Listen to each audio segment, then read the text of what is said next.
আলেমদের রক্ত জমিনে ঝরিয়েছে, পিছনের দরজা দিয়ে চোর ডাকাতের মতো এক কাপড়ে পালাতে বাধ্য হয়েছে। এতদিন জানতাম পিছনের দরজা দিয়ে পালায় চোর, ডাকাত, সন্ত্রাসী। কোন রাষ্ট্র নয় যে পিছনের দরজা দিয়ে পালায়, এটা পৃথিবীর ইতিহাসের প্রথম ঘটনা, ঠিক না? পুরো রাষ্ট্রনায়ক পৃথিবীর ইতিহাসে পিছনের দরজা দিয়ে পালায়। পালানোর সময় বলতেছে আমার একটা শাড়ি নেওয়ার দরকার ছিল। বলছে ম্যাডাম হাতে সময় নেই। তাহলে তবু দিতাম। সে ক্যামেরাম্যান পালাইছে বহুত আগে। তাহলে তো বাবার কবরটা জিয়ারত করতাম। ওখানে গেলে আর ফিরে আসা লাগবে না, ওখানেই ঘুম পড়া লাগবে। আমার ব্যক্তিগত নিরাপত্তা জরুরি। এসএসএফ কোথায়? তারা কাপড় চোপড় ফেলে ফেলেছে, সাধারণ মানুষের মধ্যে মিশে গেছে। সব কথার জবাব পেয়ে খুব রাগ করে বলছে তাহলে এখন কি করবো বলে দাও। অফিসাররা বলছে পিছনের দরজা দিয়ে বেরিয়ে যাও, যাদের দালালি করেছো তাদের দেশে চলে যাও। 20 বছর আগে মুফাসসির কোরআন আল্লামা দেলোয়ার হোসেন সাঈদী অত্যন্ত স্পষ্ট কণ্ঠে বলেছিল, টুপি দাড়ি পড়লে রাজাকার বলে গালিগালাজ করো, ইসলামের পক্ষে চললে মৌলবাদী বলে গালাগালি দাও। ভুলে যাও না দেশের মৌলবাদীরা যেদিন ঝাঁকি দিবে মামুর বাড়ি দিল্লি যে পড়বা। ইতিহাস সাক্ষী 3.5 ঘন্টা হেলিকপ্টার আকাশে উড়েছে, কোথাও জায়গা হয়নি, শেষ পর্যন্ত দিল্লিতে জায়গা হয়েছে।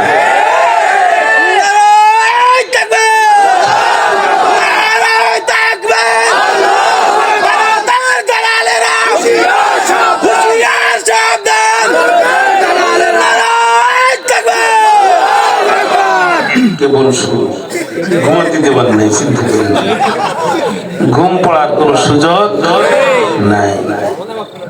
বিগত অনেক বছর আমরা আপনাদের সামনে মন খুলে কথা বলতে পারি, ঠিক না? বারবার বাধা, বারবার বাধা। আজ তারা কোথায়? কোন অস্তিত্ব নেই।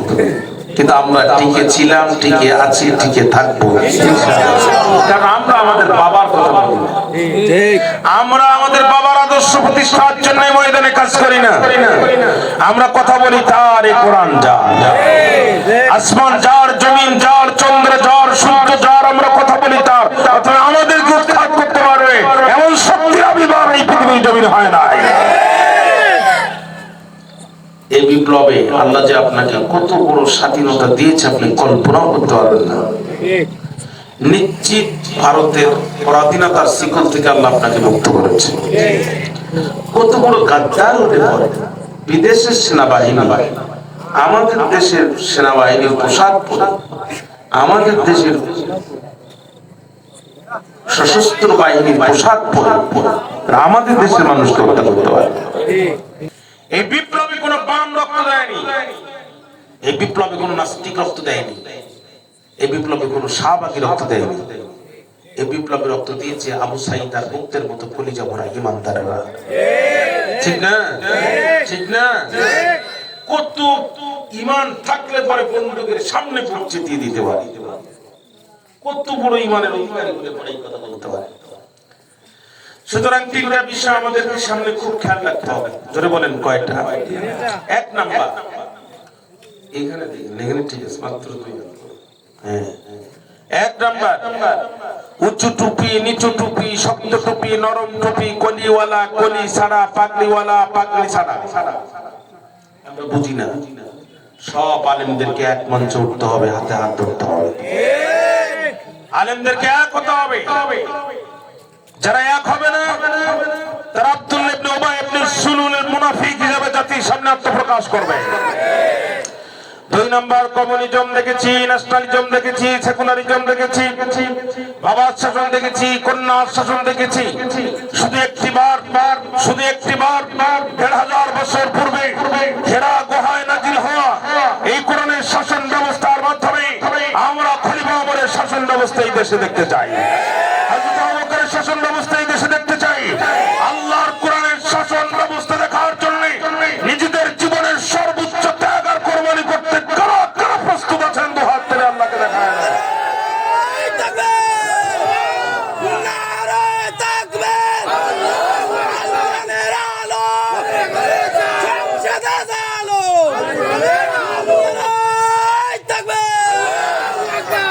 কোরআনের শাসন ব্যবস্থার কথা বললে যার মুখ অন্ধকার হয় এর কলিজায় ঈমানের পালাই নেই।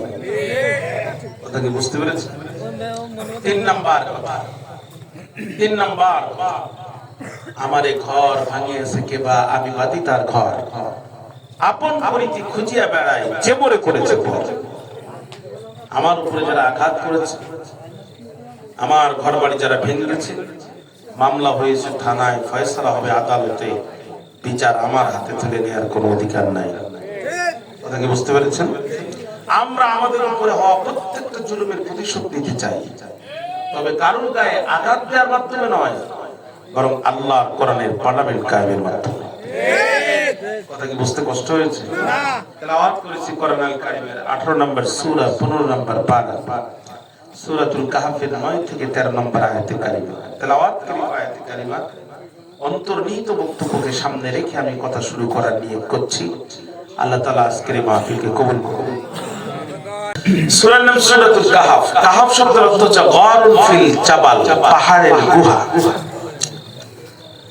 আও গারুন ফিল ওয়াদি। আজ থেকে আনুমানিক 6000 বছর পূর্বে বর্তমান জর্ডানের রাজধানী আম্মান শহর থেকে আনুমানিক 60 কিলোমিটার দক্ষিণ পূর্বে ইবনে আব্বাস রাদিয়াল্লাহু তাআলা আনহু বর্ণনা অনুযায়ী বানজালুস নামক পাহাড়ের হাইজুম নামক গুহায় কিছু সংখ্যক ইমানদারদের উপরে এক ঐতিহাসিক নির্মম হৃদয় বিদারক নিষ্ঠুর ঘটনার অবতারণা ঘটেছিল, যার বর্ণনা সূরাটির মধ্যে এসেছে। এজন্য সূরাটিকে বলা হয় সূরাতুল কাহফ, পাহাড়ের গুহার সূরা। আরবিতে কাহফ শব্দের অর্থ হচ্ছে গুহা, আবার গার শব্দের অর্থ হচ্ছে গুহা। প্রশ্ন হচ্ছে এই দুই গুহার ভিতরে পার্থক্য কি? জবাব দিয়েছেন মুহাম্মদ আলী আস-সাবুনি রাহমাতুল্লাহ আলাইহি, তার তাফসীরের নাম তাফসীর সাফাত তাফাসির। সেখানে তিনি বলেন ফাআম্মাল কাহফু আন-নাকবুল মুত্তাসি ইযা লাম ইয়াত্তাসি ফাহুয়া গার। কাহফ ওই গুহাকে বলা হয় যেটা অত্যন্ত প্রশস্ত, যার ভিতরে কয়েকজন মিলে সানন্দে স্বাচ্ছন্দ্যে অবস্থান করা যায়, ঘুমানো যায়, শোয়া যায়, বসা যায়। গার ওই গুহাকে বলে যেটা অত্যন্ত সংকীর্ণ। আল্লাহ রাসূল মক্কা থেকে মদিনায় হিজরতের সময়, আমার ভাই আমার কথা বুঝতে কষ্ট হচ্ছে না? আল্লাহ রাসূল মক্কা থেকে মদিনায় হিজরতের সময় যে গুহার ভিতরে অবস্থান নিয়েছিলেন, এইটাকে কাহফ বলে না, এটাকে বলে গার। আল্লাহ নিজে বলছেন ইয হুমা ফিল গার। সুবহানাল্লাহ বলতে মন চায় না? সূরাটির মধ্যে আয়াত ছিল 110, সূরা সংখ্যা 12। গোটা পৃথিবীর সমস্ত মুফাসসিরদের বিষয়ে একমত সূরাটি নাযিল হয়েছিল মক্কায়। অতএব সূরাতুল কাহফ একটি মাক্কী সূরা। আমি আরেকটি কথা বলে রাখি, কোরআন আল কারীমের 5টি সূরা, যে সূরাটি প্রথমে আলহামদু দিয়ে, আলহামদু শব্দ দিয়ে সূরাটি শুরু হয়েছে। এক নম্বর সূরাতুল ফাতিহা, 2 নম্বর সূরাতুল আনআম, 3 নম্বর সূরাতুল কাহফ, 4 নম্বর সূরাতুল ফাতির, 5 নম্বর সূরাতুল সাবা। এই 5টি আয়াত, 5টি সূরা আলহামদু শব্দ দিয়ে শুরু হয়েছে। এটি হচ্ছে সূরাটির সংক্ষিপ্ত পরিচিতি। 2 নম্বর পয়েন্ট হচ্ছে আল মুনাসাবাতু বাইনাস সূরাতাইন। তেলাওয়াত সূরার সাথে পূর্ববর্তী সূরার সম্পর্ক কি? এটা তাফসীরের অত্যন্ত গুরুত্বপূর্ণ পয়েন্ট। তারতিবুস সূরা, সূরাগুলোর যে ধারা, সূরাগুলোর যে সিরিয়াল, সূরাতুল ফাতিহার পরে সূরাতুল বাকারা। কোরআন শরীফকে আমরা যেভাবে পেয়েছি, এই সিরিয়াল নবীজি সাহাবী করেন নাই, নবীজিও করেন নাই, এই সিরিয়াল করে দিয়েছেন যিনি। একটু চিৎকার করে বলেন কে তিনি? পূর্ববর্তী সূরার নাম হচ্ছে সূরা বনী ইসরাঈল, আর আমরা তেলাওয়াত করেছি সূরা কাহফ। প্রশ্ন হচ্ছে এই দুইটি সূরা কেন পাশাপাশি আসলো? 5 ওয়াক্ত নামাজের পরে আমরা সর্বপ্রথম 33 বার কি বলি? একটু জোরে বলেন না কেন? এরপরে 33 বার কি বলি? পূর্বের সূরা বনী ইসরাঈল শুরু হয়েছে সুবহান শব্দ দিয়ে, আর তারপরে সূরাতুল কাহফ শুরু হয়েছে আলহামদু শব্দ দিয়ে। এই জন্য দুইটি সূরা পাশাপাশি এসেছে। জোরে বলেন সুবহানাল্লাহ। 2 নম্বর কাফের রাসূলের কাছে প্রশ্ন করেছিল 3টা, চিৎকার দিয়ে কোন কয়টা? 1 নম্বর রূহ কি এবং তার তাৎপর্য কি? 2 নম্বর সেই বিস্ময়কার যুবক কারা, যাদের ঘটনা অত্যন্ত বিস্ময়কর। 3 নম্বর সেই মহান ব্যক্তিকে যিনি মিনাল মাশরিকি ইলাল মাগরিব, পৃথিবীর পূর্ব থেকে পশ্চিম পর্যন্ত পরিভ্রমণ করেছেন এবং তার ঘটনা কি?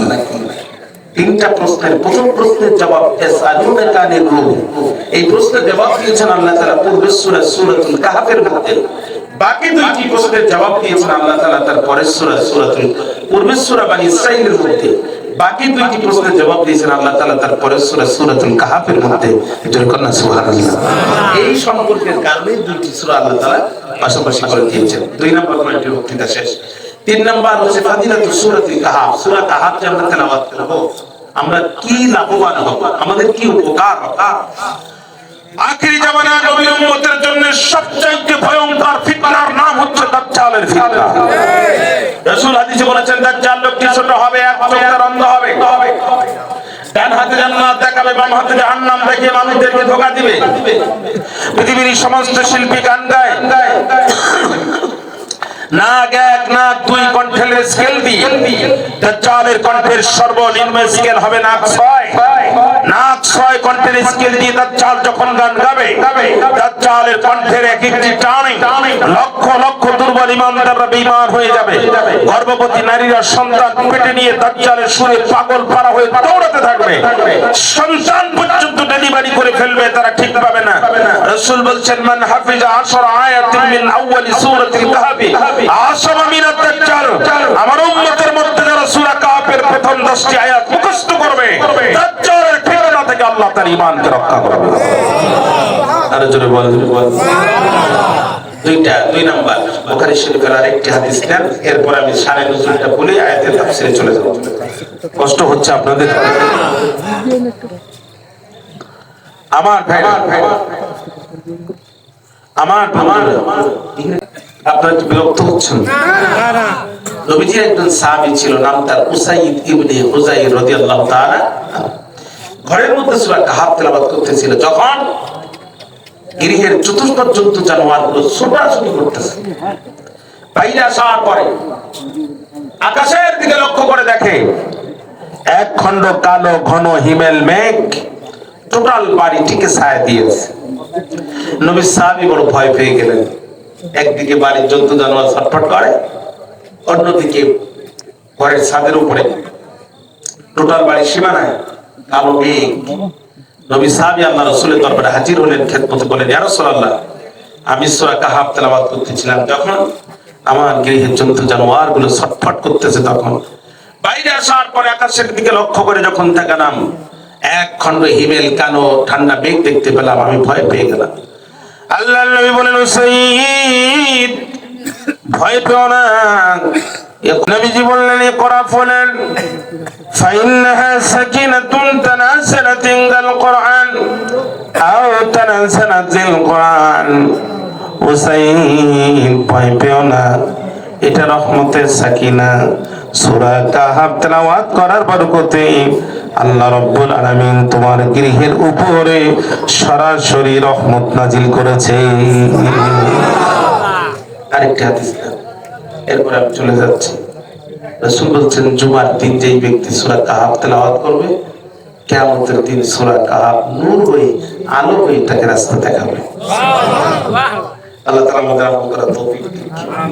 প্রথমে সূরাটির পরিচিতি বলেছি, তারপরে তেলাওয়াতকৃত সূরার সাথে পূর্বের সূরার সম্পর্ক বলেছি, তারপরে সূরাটি তেলাওয়াত করলে আমাদের কি উপকার হবে আমি সেটা বলেছি।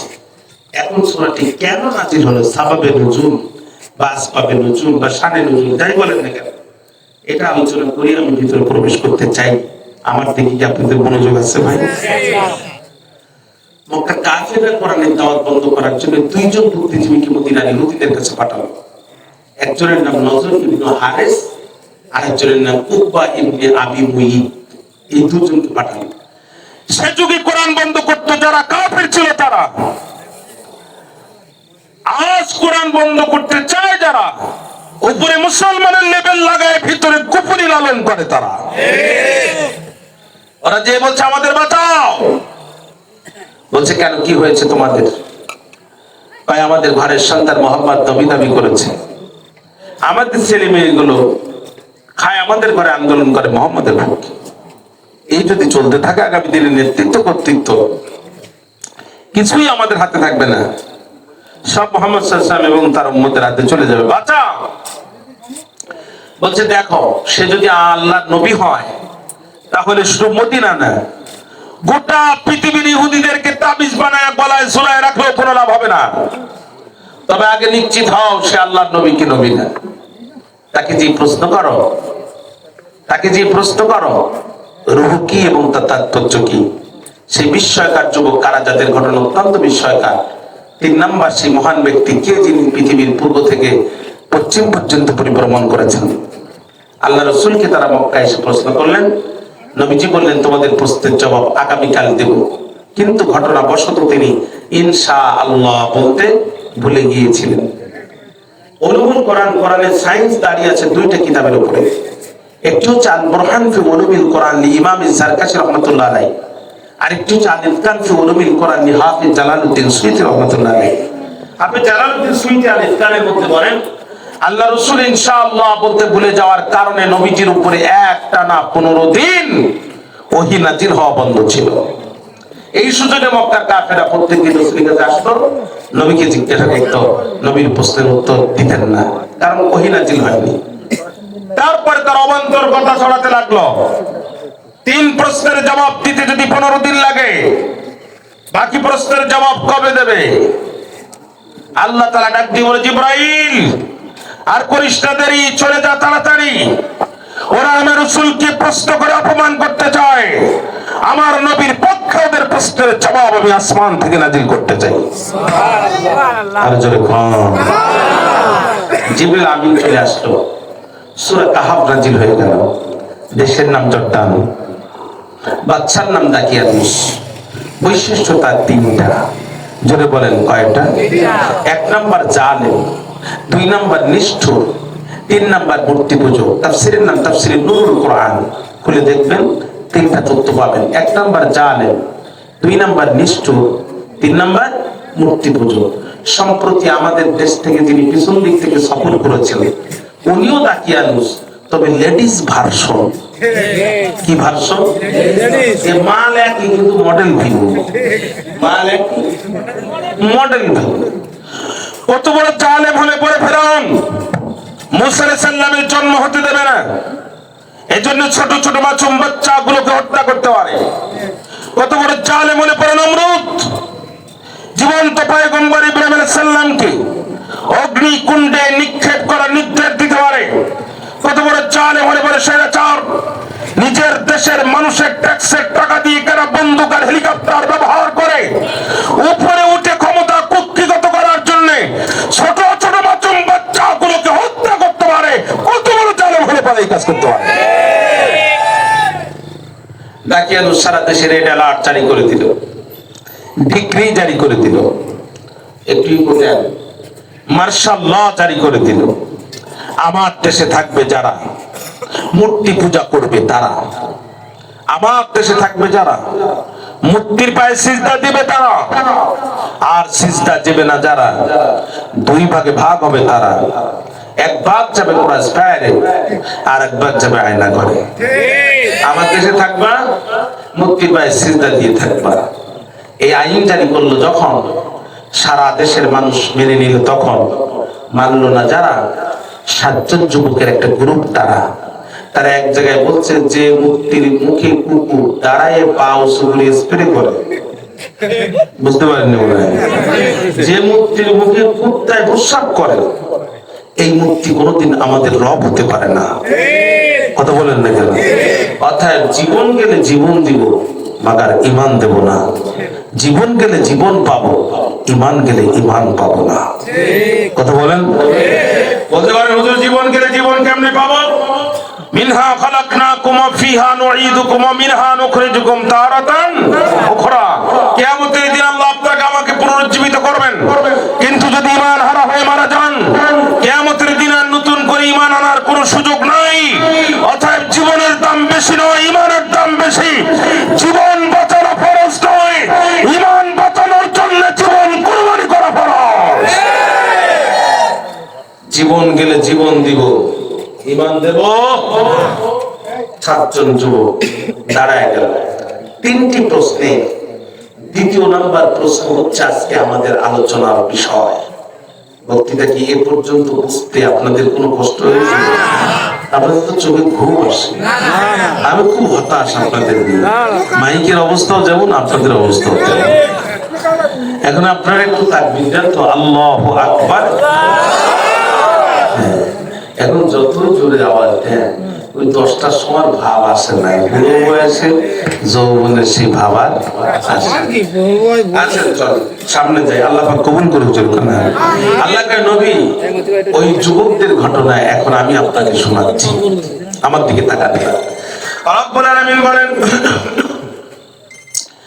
নাহনু নাকুসু আলাইকা নাবাহুম বিল হক ইন্নাহুম ফিতয়াতুন আমানু বিরাব্বিহিম ওয়া জিদনাহুম হুদা। জোরে কোন, আরো জোরে কোন, আল্লাহু আকবার। টাকা নাহনু নাকুসু আলাইকা নাবাহুম বিল হক। নবী এখন আমি ওই যুবকদের সত্য ঘটনা আপনাকে সঠিকভাবে শোনাচ্ছি। ইন্নাহুম ফিতয়াতুন, নিশ্চয়ই তারা ছিল যুবকগণ। নিশ্চয়ই তারা ছিল কি? জোরে বলেন, তারা ছিল কি? যুবকগণ। ফিতয়াত শব্দটা ফাতা শব্দের বহুবচন। ফাতা শব্দের অর্থ হচ্ছে যুবক, আর ফিতয়াত মানে যুবকগণ। তাফসীরে এসেছে তিনটা বিষয়ের উপযুক্ত সময়কালকে যৌবনকাল বলে। কয়টা? 1 নাম্বার কার্য সম্পাদন, 2 নাম্বার সিদ্ধান্ত গ্রহণ, 3 নাম্বার চরিত্র গঠন। এই তিনটা সময় উপযুক্ত কালকে যৌবনকাল বলে। যৌবনে যা চরিত্র ভালো না, বুড়ো বয়সে তার নজর ভালো হয় না, ঠিক না? যৌবনে যে ঠিক মতো নামাজ পড়ে না, এতে বুড়ো বয়সে জমা পায় না। চাচা সারাদিন চেষ্টা করে আজ যেভাবে ফজর জামাতে পড়বো, কিন্তু একদিনও হয় না। চাচা আজকে আজানের সময় উঠছে, যেভাবে ধরবো ফজর। ঘটনা করবে চাচি আর মা ছায়া আর চাচার পাঞ্জাবি ছিল এক জায়গায়। চাচা নিজেরটা না নিয়া চাচি আর মাঠটা নিয়ে মসজিদে আসছে। মুয়াজ্জিন ইকামত দেওয়া শুরু করছে। চাচা কয় আজ আর কোনো সমস্যা নাই, আজ আমি যেভাবে ধরতে পারবা না। চাচা টিউবের চাপ দিয়ে উঁচু করে চাচি আমার ছায়া মাথার ভিতরে ঢুকাইয়া হাত একবার ডাইন পাশে দেয়, একবার বাম পাশে দেয়, মাকার হাত খুঁজে পায় না। প্রথম রাকাত শেষ, দ্বিতীয় রাকাত শেষ, বৈঠক শেষ, তাসবিহ তাহলিল শেষ। যুবক একটা বেরিয়ে দেখে চাচার মাথায় বস্তা। আচ্ছা কেন জানি কষাকষি করে।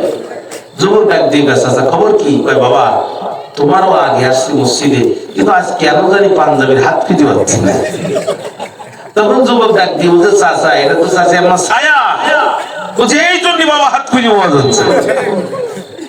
ইসলামের পথে আসতে হবে যৌবন বয়সে, জোরে বলেন ঠিক না? এজন্য কবি নজরুল বলছে এখন যৌবন যার, জিহাদ করার সময় তার। ইন্নাহুম ফিতয়াতুন, নিশ্চয়ই তারা ছিল যুবকগণ। তারা কি করেছিল? আল্লাহ বলেন আমানু বিরাব্বিহিম, তারা তাদের রবের প্রতি ঈমান এনেছিল। আর আমি আল্লাহ কি করেছিলাম? ওয়াজিদনাহুম হুদা, হেদায়েতের রাস্তাকে বৃদ্ধি করে দিয়েছিলাম। কথাতেই পর্যন্ত বুঝতে কষ্ট হয়। তাহলে এখান থেকে ধারাবাহিকভাবে আমরা যতটুকু পারি সামনে আগাবো ইনশাআল্লাহ। খুব মজা আছে, কিন্তু অপেক্ষা করে বসতে হবে। তাফসীর ধর্তব্যতা মার্কেটে হয় না, তার কিছু রুলস আছে, কিছু রেজুলেশন আছে। মান ফাসসারা কুরআনা বিগাইরিহি ফালিয়াত্তাবা মাকাদাহু মিনান নার। রাসূল বলছে কোরআনের ব্যাখ্যা যে ইচ্ছে মতো করবে, এই বক্তাও জাহান্নামে যাবে, শ্রোতাও জাহান্নামে যাবে। আজকে কোরআনের ব্যাখ্যার নামে যা হচ্ছে গা কসম সোজা হয়ে ওঠে। বক্তার সামনে মাইক নিয়ে কোরআন খুলে ছায়াছবির গান গাচ্ছে, আর পাবলিক হাজার হাজার দাঁড়ায় দাঁড়ায় শুনতেছে, প্রতিবাদ করার মতো কেউ নাই। আফসোস লাগে, কলিজা ফেটে যায়। কোরআন খুলে নায়ক নায়িকারা যে গান গায়, বক্তাই গান গায়, আর শ্রোতাও শুনে। কোথায় যাচ্ছি আমরা? ভাইরা আমার খেয়াল করেন, যুবকরা একই বলছে বন্ধু কথা কিন্তু একটাই, জীবন দেব ঈমান দেব না। কারণ জীবন গেলে জীবন পাবো, ঈমান গেলে ঈমান পাবো না।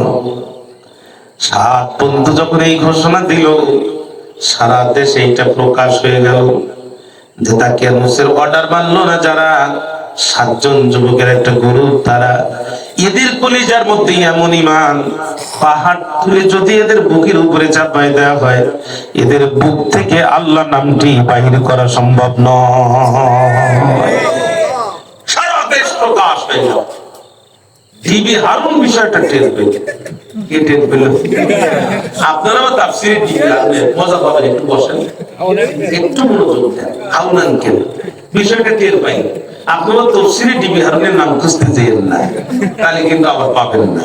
তৎকালীন গোয়েন্দা বিভাগে যারা ছিল এদের নাম তো আমি জানি না, এই জন্য ডিবি হারুনের কথা বললাম যাতে আপনারা একটু বুঝতে পারেন।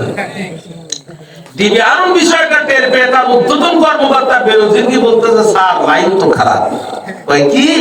ওই সারা দেশের মানুষ মুক্তিকে রব মানলো না যারা 7 জন যুবকের একটা গ্রুপ দ্বারা। বেরোজির বলছে কোনো কথা নাই, গ্রেফতার করে কারাগারে ভরো। তাহলে পৃথিবীর সব সরকার আগে মামলা দেয় তারপরে গ্রেফতার করে, স্বৈরাচার যারা আগে গ্রেফতার করে পরে মামলা দেয় তারা। কথা বলেন না কেন? হাজী সাহেব মক্কায়, মামলা হয় বাংলায়। হাজী সাহেব কোথায়? মামলা হয় কোথায়? হাজী সাহেব কবরে, মামলা হয় 10 বছর আগে হাজী সাহেব কবরে, 10 বছর পরে হাজী সাহেবের নামে মামলা হয়েছিল। চাচি আমার বুড়ি মানুষ কুড়ায় কুড়ায় থানায় যে বলছে, বাবা ওসি বড় বিপদে পড়েছে। নিজের কানে শুনেছি তোমার চাচার নামে নাকি মামলা হয়েছে। তোমার চাচা কি করেছে? চাচি আমার চাচা বড় খারাপ মানুষ, আমার থানার সামনে ককটেল হামলা করেছে। এই ঘটনা কবে ঘটেছিল? গতকাল রাত 8টার সময় ঘটেছে। বুড়া তো 10 বছর আগেই কবরে গেছে। কথা বল না কেন? এই বুড়া 10 বছর আগে মারা গেল, মাত্র 2 বার কবর থেকে উঠল। একবার গত নির্বাচনে ভোট দেওয়ার সময়, আরেকবার তোমার থানার সামনে ককটেল মারার সময়। যে বাচ্চারা মরার পরও ভোট থেকে উঠতে পারে, ও কিন্তু চান্স পেলে সামনে উঠতে পারে। এই জাতের মামলা সমাজে আছে না নাই? 7 জন যুবকের নামে মামলা গ্রেফতার হয়ে গেল, হাতে দড়ি পায়ে গেল। সকালবেলা দেখে আমিসের আদালতে তাদেরকে হাজির করা হলো। রাজ সিংহাসনে বসে আছে দাকিয়ানুস, চোখগুলো তার মোটা মোটা হয়ে গেছে রাগে, রক্তিম বর্ণ ধারণ করেছে চোখ। যুবকদের দিকে তাকিয়ে অগ্নিশর্মে দাঁড়িয়ে দাকিয়ানুস বলছে, যুবকেরা দাঁড়াও, এত বড় সাহস তোমাদের কলিজায় কেমনে আসলো? সারা দেশের মানুষ মুক্তিকে রব বলে মানলো, তোমরা কেন মানলে না? যুবকেরা যখন দাঁড়িয়েছে, আল্লাহ কয় নবী, ওয়ারাবাতনা আলা কুলুবিহিম ইয ক্বামু, যুবকেরা যখন দাঁড়ালো ঈমানের দাবিতে, আমি ওদের অন্তরকে ঈমানের উপরে আরো শক্ত করে দিলাম। সুবহানাল্লাহ, ঈমানের উপরে আরো শক্ত করে দিলাম। ভাইরা আমার, যুবকেরা দাঁড়ায় গেল। তারা বলল, রব্বুনা রব্বুস সামাওয়াতি ওয়াল আরদি লান নাদউয়া মিন দুনিহি ইলাহান লাকাদ কুলনা ইযান শাতাতা। জোরে কোন, আরো জোরে কোন। যুবকেরা দাঁড়িয়ে বলল, দাকিয়ানুস, রব্বুনা রব্বুস সামাওয়াতি ওয়াল আরদ, আমাদের রব তো তিনি আসমানের রব যিনি, আমাদের রব তো তিনি জমিনের রব যিনি, আমাদের রব তো তিনি জীবন দান করেন যিনি, আমাদের রব তো তিনি মৃত্যু দান করেন যিনি। লান নাদউয়া মিন দুনিহি ইলাহা, ওই রবকে ছাড়া অন্য কোন ভেজাল সত্তাকে রব বানায়া বর্তমানেও ডাকি না, ভবিষ্যতেও ডাকবো না। জোরে কোন আল্লাহু আকবার। লান নাদউয়া ফি'লে মুদারি মানসুব বিলাল, মুজারিদ সিগে ব্যবহার করেছেন। মুজারিদ 2 ধরনের অর্থ দেয়, বর্তমান এবং ভবিষ্যৎ। লান নাদউয়া মিন দুনিহি ইলাহা, ওই রবকে ছাড়া অন্য কোন ভেজাল সত্তাকে বর্তমানেও ডাকি না, ভবিষ্যতেও ডাকবো না। জোরে কোন সুবহানাল্লাহ। সুবহানাল্লাহ। তাকে মুস্তাকে আছে যে বলে কি? শুধু তাই না, ঈমান কাকে বলে? ঈমান কাকে বলে? আল্লাহ, তুমি এই ঈমান আমাদেরকে ভিক্ষা দাও। আর জোরে বলেন না কেন? আমিন। এরপরে বলল, হ্যাঁ, উলাই কওমুন আত্তাখাযু মিন দুনিহি ইলাহান লাকাদ কুলনা, হাউলাই কওমুন আত্তাখাযু মিন দুনিহি আলিহাতান লাউলা ইয়াতুনা আলাইহিম বিসুলতানিন বাইয়িন ফামান আযলামু মিম্মান ইফতারা আলাল্লাহি কাযিবা। জোরে কোন আল্লাহু আকবার। এই কওমদের কি হলো? ইত্তাখাযু যারা গ্রহণ করেছে মিন দুনিহি আই মিন দুনিল্লাহ আলিহাতান, বিভিন্ন মানুষকে যারা বিভিন্ন ভেজাল সত্তাকে যারা রব বলে গ্রহণ করেছে, এদের কি হলো? এদের কাছে কি কোনো ডকুমেন্ট আছে? লাউলা ইয়াতুন আলাইহিম বিসুলতানিন মুবিন, এদের কাছে যদি উপযুক্ত প্রমাণ থাকে আল্লাহ ছাড়া অন্য কাউকে রব বলে মানা যাবে, তাহলে তারা সেটা পেশ করে না কেন? ওমান আযলামু মিম্মান ইফতারা আলাল্লাহি কাযিবা, ওই ব্যক্তির চেয়ে বড় জালেম আর কে হতে পারে যে তার রবের নামে মিথ্যা প্রতিপন্ন করে, দায়িত্বহীন কণ্ঠে বলে দিল ওই রবকে ছাড়া অন্য কোন রবকে মানি না। তুই যার রব বলে মানিস, ওর মুখে তো কুকুরে প্রস্রাব করে, ওটা রব না, রবের জাত না। কথা বলেন না কেন? দেখেন বলছে তোদের লাইন তো খারাপ, তোদের কথায় তোরা জাকার গন্ধ পাওয়া যায়, তোদের হাতে সময় 3 দিন। জোরে বলেন কয়দিন? You have to change your decision within 3 days। 3 দিনের ভিতরে তোদের সিদ্ধান্ত পরিবর্তন করতে হবে। যুবকেরা বাড়ি চলে গেল, পিতা মাতাকে বলা হলো এদেরকে বুঝাও। প্রথম দিন কেটে গেল, দ্বিতীয় দিন কেটে গেল, আগামীকাল সারেন্ডার করতে হবে। আজকে যুবকেরা রাতে মিটিং দিয়েছে, বন্ধু কথা কিন্তু একটাই, জীবন দিব, ঈমান দেব না। আগামীকাল আমরা তাকে অনুষ্ঠিত দরবারে সারেন্ডার করবা। উন্মুক্ত মঞ্চে আমাদের ফাঁসি কার্যকর করা হবে, অথবা শুলে চড়ায় আমাদেরকে মারা হবে কিয়ামতের দিন। এই রক্তে মাখা জামা কাপড় নিয়ে আমরা আল্লাহর দরবারে উঠব, আর শহীদ হিসাবে পরিচয় দিয়ে নবীদের আগে আমরা হেঁটে জান্নাতে প্রবেশ করব। ভাইজান কি বলবো? কিয়ামতের দিন আল্লাহ রাব্বুল আলামিন तमाम পৃথিবীর মানুষগুলোকে লোহার তামার ব্যারিকেড দিয়ে যখন আটকাবেন, আল্লাহ নিজেকে জব্বার আর কাহার বলে পরিচয় দিবেন। আল্লাহ নিজেকে জব্বার আর কাহার বলে পরিচয় দেবে যখন ইব্রাহিম আলাইহিস সালামের মতো পয়গম্বররা থরথর করে কাঁপতে থাকবে, তখন দাউদ আলাইহিস সালাম কাঁপতে থাকবে, মূসা আলাইহিস সালাম কাঁপতে থাকবে, নূহ আলাইহিস সালাম কাঁপতে থাকবে। ওই সময় এক শ্রেণীর মানুষ উঠবে যারা মাথা উঁচু করবে, আল্লাহকে ভয় পাবে না, নিজেরা হেঁটে হেঁটে আল্লাহ জান্নাতের দিকে রওনা দেবে। আর জোরে কোন, আর জোরে কোন। আল্লাহ তাআলা ডাক দিয়ে বলবে দাঁড়াও, দাঁড়াও, তোমরা কারা? একটা বার পরিচয় দিয়ে যাও। তখন তারা বলবে আল্লাহ আমরাই তো তারা, দিন কায়েমের প্রয়োজনে তোমার ওহির বিধানের আহ্বানে রাজপথে জীবনকে কুরবানি করে দিয়েছিলাম যারা, আল্লাহ আমরা হলাম তারা, আমরা হলাম শহীদ। এই যে দেখো আমাদের হাত নাই, পা নাই, গলার মধ্যে ফাঁসির দড়ি, বুকের মধ্যে চাইনিজ কোরালের দাগ, আর পেটের মধ্যে এসএমজি, এলএমজি, AK-47 এর গুলি। আল্লাহ আমরা শহীদ। এই যে দেখো আমাদের শরীরে এখনো পর্যন্ত টাটকা রক্ত। তোমার দুনিয়ার মাটি, কবরের মাটি আমাদের সাথে বেয়াদবি করলো না। বছরের পর বছর আমরা কবরে ছিলাম, এই রক্ত পর্যন্ত, কাপড়টা পর্যন্ত কবরের মাটি খায় নাই। আমরা শহীদ। আল্লাহ বলবে বুঝলাম শহীদ, কিন্তু কোথায় যাও? তখন তারা বলবে আল্লাহ জান্নাতের দিকে যাই। আমার আল্লাহ বলবে বান্দা জান্নাতের দিকে যাবা, জান্নাত তো তোমরাই পাবা, তবে আমার কাছে নতুন করে কি আর কিছু চাবা? রে বান্দা কিছু চাও আর নিয়ে নাও, পাও। তখন তারা মুস্কি এসে দিয়ে বলল রব্বুল আলামিন জান্নাত দেওয়ার পরে কি আর কিছু দিতে চাও? আল্লাহ বলবে হ্যাঁ চাই, চাও।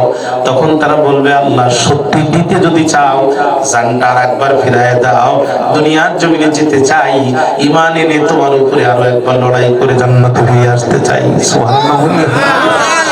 আল্লাহ বলবে বান্দারে এত নির্মম ভাবে নির্যাতন করে শাহাদাত বরণ করলো, তোদের হত্যা করার পর কলিজা ঠান্ডা হয়নি, তোদের লাশটা ওই যে ফাঁসির কাছে পনি 1 ঘন্টা ধরে ঝুলায় রাখছে। রে বান্দা এরপরও কেন তোরা দুনিয়ায় যেতে চাস? তখন তারা বলবে রব্বুল আলামিন শাহাদাতের মৃত্যু দেখতে কষ্ট লাগে, কিন্তু বরণ করতে কষ্ট লাগে না। আয় আল্লাহ একটা পিঁপড়া কামড়ালে যতটা কম কষ্ট হয়, তার চেয়ে অধিক কম কষ্টে আমরা মালাকুল মউত আমাদের জীবনটা কেড়ে নিল। কাজী রব্বুল আলামিন সত্যি যদি দিতে যাও বারবার জীবনটা ফিরায় দাও, দুনিয়ার জমিনে যেতে চাই আর শহীদ হয়ে তোমার দরবারে ফিরে আসতে চাই। আল্লাহু আকবার। এই শাহাদাতের মৃত্যু আমরা চাই না? জোরে বলেন না, চাই না? ভাইরা আমার খেয়াল করেন, যুদ্ধ চলছে ময়দানে। একজন কাফির আসলেন, আল্লাহ রাসূলকে বললেন, ইয়া রাসূলুল্লাহ, আমাকে কালেমা পড়ায় দেন। নবীজি কালেমা পড়ায় দিলেন। এবার বললেন, ওগো নবীজি, আমি কি করব? আল্লাহর নবী কয়, তোমার কাছে তরবারি আছে কিন্তু ভাঙ্গা। নবী বললেন, তরবারি নিয়ে ময়দানে নামো। সাহাবী তরবারি নিয়ে ময়দানে নামলেন, কাফেরদের আঘাত করলেন। এক পর্যায়ে কাফেরদের আঘাতে নিচে শহীদ হয়ে গেলেন। যুদ্ধ শেষ হয়ে গেল, নবী আমার লাশগুলো দেখতেছে। এমন সময় একজন সাহাবী বলছে, ইয়া রাসূলুল্লাহ, এই লোকটির জানাজা পড়াও যা, না পড়াও তা। লোকটি জীবনে একটি ওয়াক্ত নামাজ পড়েনি, একটা দিন রোজা রাখেনি, একটা সিজদা আল্লাহকে দেয়নি। যুদ্ধ চলাকালীন সময় লোকটি আসছে, যুদ্ধে অংশগ্রহণ করছে আর মারা গেছে। এই লোকটি কি জান্নাতে যাবে? নবী আমার বললেন, সাহাবীরা তোমরা কি বলতে চাও? তখন তারা বলছে, ইয়া রাসূলুল্লাহ, বুঝুক আছে না কই গেছে বুঝুক আছে, ইয়া রাসূলুল্লাহ, এই লোকটির জানাজা পড়ে কোনো লাভ নাই, লোকটি জাহান্নামে যাবে। আল্লাহ রাসূল বললেন, সাবধান সাহাবী, তোমরা সাক্ষী দিচ্ছ লোকটি জাহান্নামী, আমি মুহাম্মদ রাসূলুল্লাহ সাক্ষী দিচ্ছি লোকটি জান্নাতি। এই তো আমরা চাই না। উহুদ যুদ্ধ শেষ হয়ে গেল, নবীজি তাকায় দেখলেন একজন মহিলা আল্লাহর নবীকে ইশারা দেয়। কাছে যাওয়ার পরে মহিলা পরিচয় দেয়, নবীজি, আমি আপনার চাচি আম্মা, আপনার চাচা আমির হামজা গত রাত্রে আমাকে বিয়ে করে বাসসজ্জায় নিয়েছে। হামজা আমার সাথে মেলামেশা করেছে, কিন্তু যখন জিহাদের ডাক শুনেছে, আমির হামজা গোসল করার সুযোগ পায়নি, ও তরবারি নিয়ে ময়দানে এসেছে। আমি শুনলাম শহীদ হয়ে গেছে। ওগো নবীজি, আমার কোনো অভিযোগ নাই, কোনো অভিযোগ নাই, আমি রাগও করি নাই, আমি ক্ষোভও করি নাই, আমি শুধু আপনার জ্ঞাতার্থে জানাতে এসেছি। আপনার চাচা যখন জিহাদের ময়দানে এসেছে, তখন সে জুনুব অবস্থায় ছিল, তার উপরে গোসল করা ফরজ ছিল। ওগো নবীজি, জানতে চাই আপনার চাচাকে গোসল করায় দাফন করবেন নাকি এমনিতেই দাফন করবেন? নবীজি আমার চুপ থাকলেন। কিছুক্ষণ পর মুস্কি এসে নবী ডাক দিয়ে বলে, চাচি আম্মা,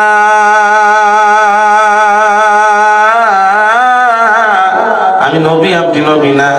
আমি যা দেখি আপনি তো দেখেন না।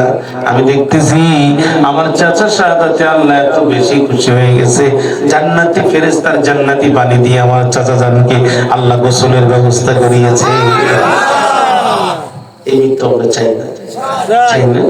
সাহাবী আসলেন, নবী দোয়া করলেন, এক্ষুনি যেন আল্লাহ আমাকে শহীদ বানায় দেয়।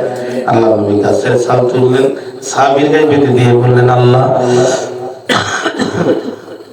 আমার সাহাবীর রক্ত কাফিরদের জন্য আমি মুহাম্মদ হারাম করে দিলাম, আল্লাহ তুমি হারাম করে দাও। সাহাবী কাঁদতে যার বলছে, নবীজি, আমি চাইলাম কি, আপনি দিলেন কি? আল্লাহ নবী বলে, সাহাবী, মন খারাপ করো না, তোমার কলিজার মধ্যে আমি জিহাদের প্রেরণা দেখেছি। ঘরে যদি তোমার মৃত্যু হয়, নিঃসন্দেহে তোমার মৃত্যু হবে শাহাদাতের মৃত্যু। জোরে কন্যা সুবহানাল্লাহ। আসহাবে কাফের যুবকদের সামনে সিদ্ধান্ত দুইটা, জোরে বলেন কয়টা? এক নাম্বার শাহাদাতের জীবন, দুই নাম্বার হলো আত্মগোপন। দুই নাম্বার কি? দুই নাম্বার আত্মগোপন। আত্মগোপন করা ইসলামে জায়েজ না হারাম? খুব মনোযোগ দেন, ইসলামের জন্য আত্মগোপন করা জায়েজ। এই পয়েন্টের উপরে খুব মনোযোগ দেন। আল্লাহ কয়, নবী আপনি দাওয়াত দেন সিররান, গোপনে, ফাসিররান, অতি গোপনে। আল্লাহ ডাক দিকে, মুসার মা সিন্ধুক বানাও, মুসাকে ঢুকাও, নীল দরিয়ায় ভাসাও। সিন্ধুক বানায়া মুসাকে ঢুকায়া নীল দরিয়ায় ভাসানোর দায়িত্ব তোমার। যে ফেরাউন মুসাকে হত্যা করতে চায়, ওই ফেরাউনের রাজপ্রাসাদে মুসার আত্মপরিচয় গোপন করে ঢুকায় নিরাপত্তা সহকারে মুসার লালিত পালিত হওয়ার ব্যবস্থা তৈরি করে দেওয়ার দায়িত্ব আমি আল্লাহ। জোরে কোন, জোরে কোন। মুসা আলাইহিস সালাম সিন্ধুক বানানো, মুসা আলাইহিস সালামকে ঢুকানো, নীল দরিয়ায় ভাসানো। এই উপমহাদেশের বিদগ্ধ আরবি সাহিত্যিক মোহাম্মদ আবুল হাসান আলী নদভী রাহমাতুল্লাহ আলাইহি লিখেছেন, সিন্ধুক যখন রওনা দিয়েছে, একদিকে পড়ন্ত বিকালের সূর্য, নীল দরিয়ার ঢেউ, আর মুসা আলাইহিস সালামের সিন্ধুক, তিনটা মিলে যখন এক হয়েছে তখন মনে হচ্ছে মনি মুক্তার মতো জল করতে করতে ফেরাউনের রাজপ্রাসাদের দিকে রওনা দিয়েছে। রওনা দিল সিন্ধু। পড়ন্ত বিকালে আম্মা আসিয়া ফেরাউন দুইজন মিলে নীল নদের পাশে বসে বসে গল্প করে। এমন সময় আম্মা আসিয়া তাকায় দেখে ওই যে কি যেন মনি মুক্তার মতো জল করে দেখা যায়। ফেরাউনকে ডাক দিয়ে বলছে, ফারাও একটু ওই দিকে তাকাও। ফেরাউন তাকায় বলতেছে, এই ডিবি হারুন, গোয়েন্দা কারা আছিস, তুলে নিয়ে আয় তো। গোয়েন্দারা যে তুলে নিয়ে চিন্তা করলো এটা মনে হয় বোমা টোমা হবে, এই বোমা যদি বাস্ট হয় শুধু আমি মরবো না ফেরাউন মরবে। এই নিয়ে চিন্তা ভাবনা করতে করতে ওরা খুলে দেখে বন্দুকও না বোমাও না, এত সুন্দর মাসুম বাচ্চা দেখা যায়। মানুষের বাচ্চা যে এত সুন্দর হয় আমাদের জানা ছিল না। জোরে কন্যা সুবহানাল্লাহ। তখন ওখান থেকে ওরা আম্মা আসিয়াকে ডাকতেছে, মা গো আসিয়া, তুমি একবার আসিয়া শুধু বাচ্চাটা যাও দেখিয়া। আম্মা আসিয়া দৌড় দিয়ে গেল, যাওয়ার সাথে সাথে দুটো হাত পেতে দিল। মুসা আলাইহিস সালাম চলে গেল পাপাচার দুরাচার ফেরাউনের সাথে। দীর্ঘ দাম্পত্য জীবনে যত কষ্ট আসিয়ার হৃদয় করতে ছিল, মুসা আলাইহিস সালাম চলে যাওয়ার সঙ্গে সঙ্গে আসিয়ার হৃদয় পথ থেকে সমস্ত দুঃখ কষ্ট নিমিষেই দূর হয়ে গেল। জোরে কন্যা সুবহানাল্লাহ। আম্মা আসিয়া তখন ডাক দিয়ে বলতেছে, চিন্তা করলো সারা দেশে এখন চিরুনি অভিযান চলতেছে। কি অভিযান চলে? চিরুনি অভিযান। বুঝেন আপনারা? উকুন কামড়াবে ডান পাশে, চিরুনি দেবে বাম পাশে। ঘটনা ঘটবে রাজশাহীতে, আর গ্রেফতার হবে কয়রাতে। এর নাম হচ্ছে চিরুনি অভিযান। এর নাম কি বলেন? সারা দেশে এখন চিরুনি অভিযান চলতেছে। ছোট মাসুম বাচ্চা যেখানেই পাচ্ছে ধরে নিয়ে কারাগারে ঢুকাচ্ছে। সুতরাং এই সন্তানের নিরাপত্তা গোপনে দেয়া যাবে না। বুদ্ধি করে ফেরাউনের সামনে এই সন্তানের নিরাপত্তা দিতে হবে। আম্মা আসিয়া ডাক দিয়ে বলছে, ফারাও একবার এসে তাকাও। ফেরাউন এসে তাকায় বলছে, আসিয়া এই মনে হয় সেই মূসা, এই সেই মূসা। চোরের মন, চোরের মন। আম্মা আসিয়াকে কেমনে বুঝলে এটা মূসা? কারণ ঘরে গেল না আমার ঘরে আসলো, এতেই বোঝা গেছে মূসা। আম্মা আসিয়া সাবধান, be careful, enough is enough.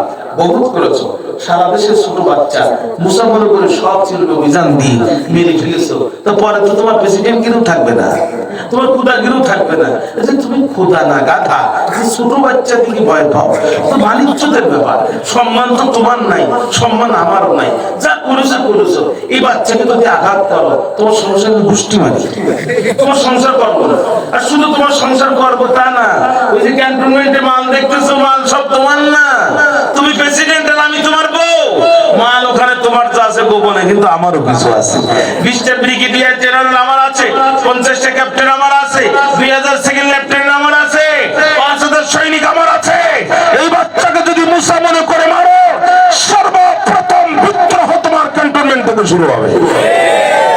ফেরাউন কাছে বলিস কি কয়, হ্যাঁ আচ্ছা তুমি তো মারতে চাও, বাচ্চাটার দিকে যদি একটাবার তাকাও তো।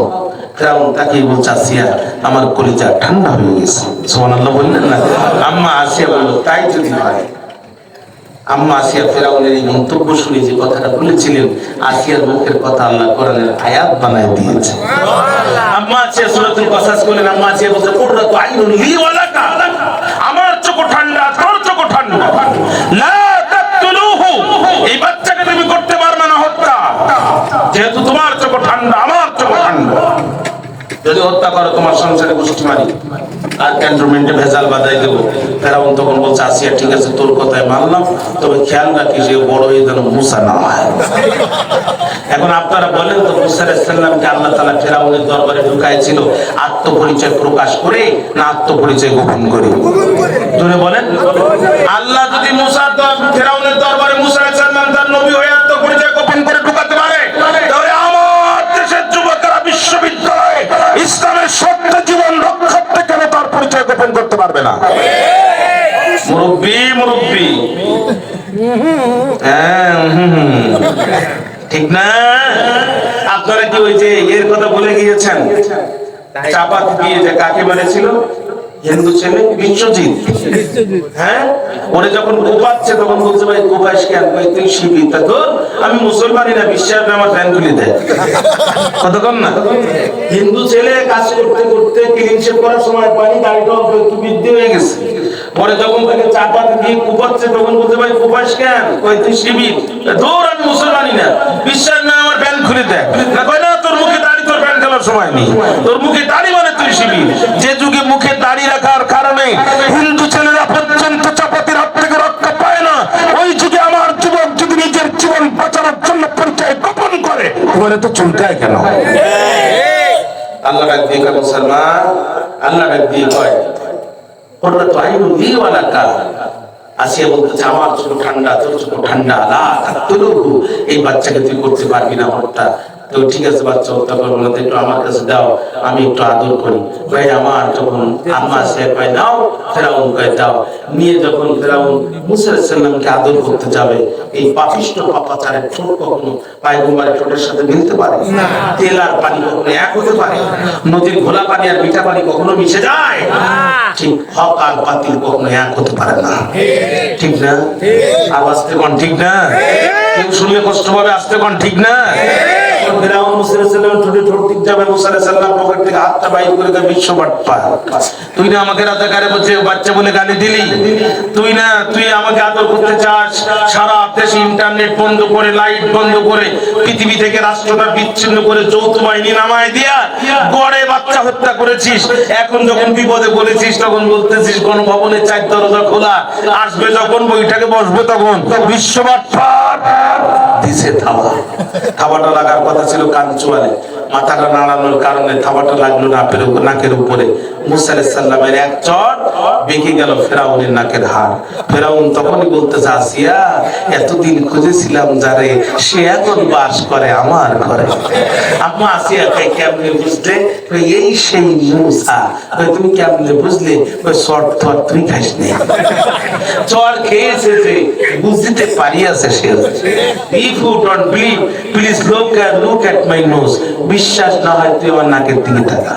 আর আমার ঘরের বউ হয়ে বলতো গতকাল কি আমার নাক এরকম বাঁকা ছিল? আম্মা আসলে তুমি তো মানুষই বাঁকা। বিশ্বাস কর আমার নাক এরকম বাঁকা ছিল না। যে কাটা ধার হয় তার গোড়া দেখলে বোঝা যায়, যে বিড়াল শিকারী হয় তার গোপ থেকে আন্দাজ করা যায়। এই বাচ্চার স্বাভাবিক, কিন্তু এর থাবা আরো যেন স্বাভাবিক। এই বাচ্চার থাবা বলে দিচ্ছে মূসা, এই আত্মপরিচয় গোপন করে আমার দরবারে ঢুকেছে, আমার খাবে, আমার এখানে বড় হবে, আমার লোকদের মধ্যে গোপনে দাওয়াতি কাজ করে হঠাৎ করে একদিন রাজপথ দখল করে স্লোগান দেবে ইনিল হুকমু ইল্লা লিল্লাহ আলা লাহুল খালকু ওয়াল আমর, জমিন যার আইন চলবে তার। আম্মা সে কইছো ধান্দাবাজ বক্তব্য বাদ দাও, তোমার সংসারে গোষ্ঠী মারিয়া একটু বেঁধে কিন্তু মারামারি বেঁধে যাবে। ঠিক আছে আসিয়া তোর কোথায় মানলাম, এখন কি করবো? ওই চিটাগাং বাড়ির খাড়া খাড়া চুল তোমার ওই বদমাইশ তথ্যমন্ত্রী হাসান মাহমুদের কাছে টেলিফোন করো। কি করবো? 71 মিনিটে কয় খান্নাস মহিলা তদানীন্তন প্রিন্ট এবং ইলেকট্রনিক মিডিয়া কারা ছিল আমি তোদের নাম জানি না, এই জন্য এদের দিয়ে বলো যাতে আপনারা বুঝতে পারে। ঘোষণা করে দাও, ধাত্রী যেন লাইন দেয়। ঘোষণা হয়ে গেল, ধাত্রী লাইন দিল। মুসা আলাইহিস সালাম কারণ বলে গেল না, লাইনের শেষে দাঁড়িয়েছিলেন যিনি, মুসা আলাইহিস সালামের বোন ছিলেন তিনি। বলছে অনুমতি যদি পাই আমি একটা ধাত্রী নিয়ে আসতে চাই, আমার কাছে একটি ধাত্রীর সন্ধান আছে, আমি নিশ্চিত এই সন্তান যাবে তার কাছে। তবে অনুমতি যদি পাই আমি সাথে নিয়ে আসতে চাই।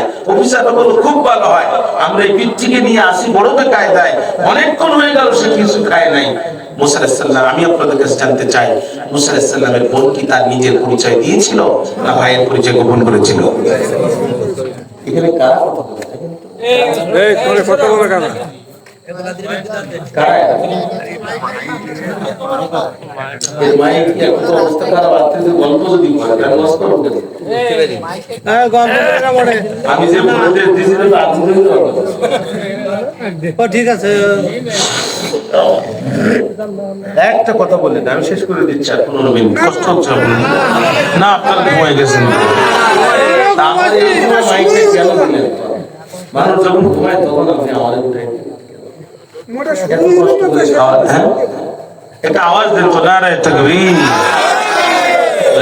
একটু তাকা, একটু আমাকে যেতে দেন জায়গা মতো। আমি খুব কষ্ট করে এসেছি, আমাকে যেতে দেন। ভাইরা আমার, মুসা আলাইহিস সালামের বোন যে তার মাকে নিয়ে আসলো,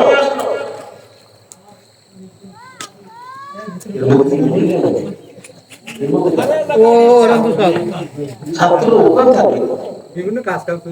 কিসের কাজ? এগুলো সব মাঠে নিয়ে আসে। একটা লোক থাকবে বেলায় যদি খন্ড খায়, এই খন্ড বাঁচানো যায়, যাকে মাছ তারাই যদি নষ্ট করে। এনে এমন যদি গল্প করতেছে, আমি বস করতে পারতেছি না। কথা বলতে বন্ধ করেন।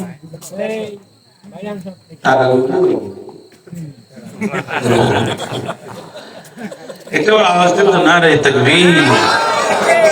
একটু মনোযোগ, খুব মনোযোগ, খেয়াল কর ভাইরা, খেয়াল কর।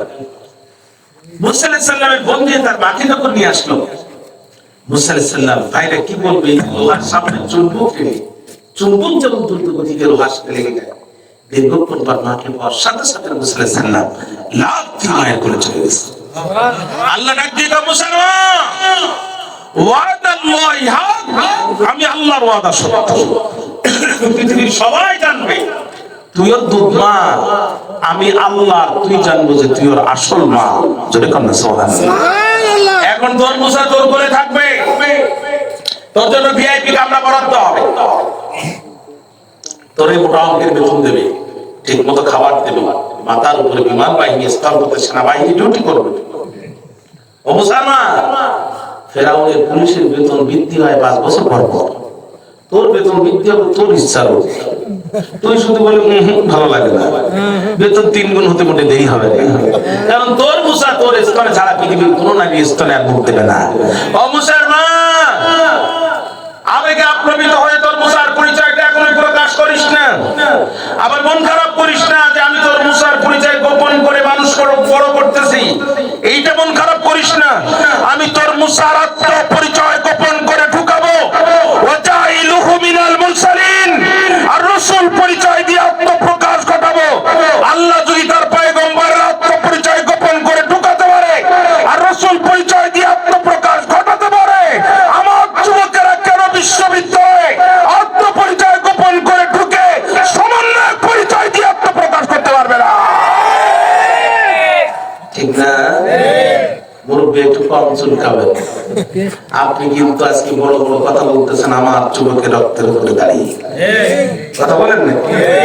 আমার যুবক সেই যুবক, পুলিশ অফিসার যে মন্ত্রী বলতে স্যার একটা মারলে আর একটা সেখানে দাঁড়িয়ে থাকে।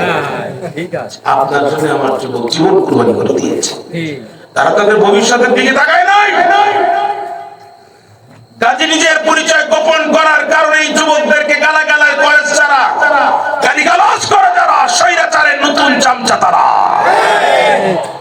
পরিষ্কার কথা। আসহাবে কাহফের যুবকদের সামনে সিদ্ধান্ত দুইটা, 1 নাম্বার শাহাদাতের জীবন, 2 নাম্বার আত্মগোপন, 2 নাম্বার আত্মগোপন। আচ্ছা, ইউসুফ আলাইহিস সালাম যখন তার ভাইদেরকে চিনতে পেরেছিলেন, তখন কি ইউসুফ আলাইহিস সালাম পরিচয় গোপন করেছিলেন না প্রকাশ করেছিলেন? বলছে তোমাদের বাড়ি আর কি আছে, একটা ভাই আছে নাম কি তার বিনিয়ামিন, মনে মনে করে ওকেই তো লাগবে, ঠিক না? কিন্তু পরিচয় দিচ্ছে না, বলছে নিয়ে আসো, গোমজা দেবো না 3 বছর খেয়ে শেষ করতে পারবে। ওরা বাড়ি দিয়ে বলছে আব্বা বিনিয়ামিনকে দিদি বলেছে, গোম বলে অনেক বেশি দেবে। বিনিয়ামিন আসার পরে বিনিয়ামিনের পাত্রের ভিতরে ছোট্ট একটা পাত্র ঢুকাই দিয়ে বলছে আর কে আছে বাড়িতে? বাবা আছে, নাম কি তার? ইয়াকুব আলাইহিস সালাম। তো উনাকে তো লাগবে, নিয়ে আসো, গোমজা দেবো না 5-7 বছরের কাজ করা লাগবে না। ওরা শোনো, তোমাদের বাবাকে নিয়ে আসার আগে এই যে আমার পরনের জুব্বাটা খুলে দিচ্ছি, এইটা তোমার বাবাকে দিও।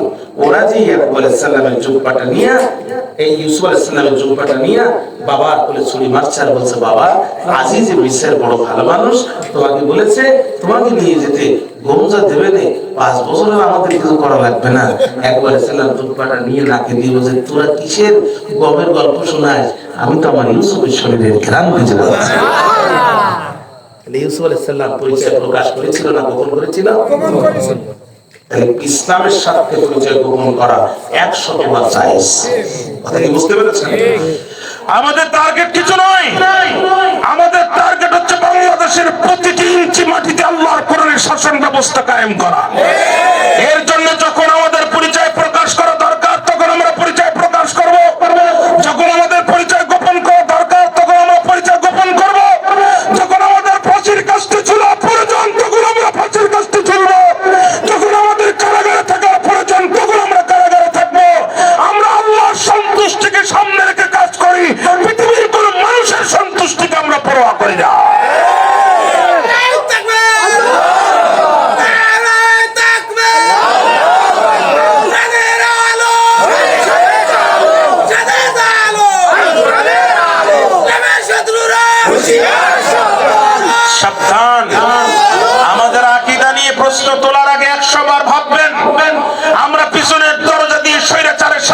আপোষ করবে।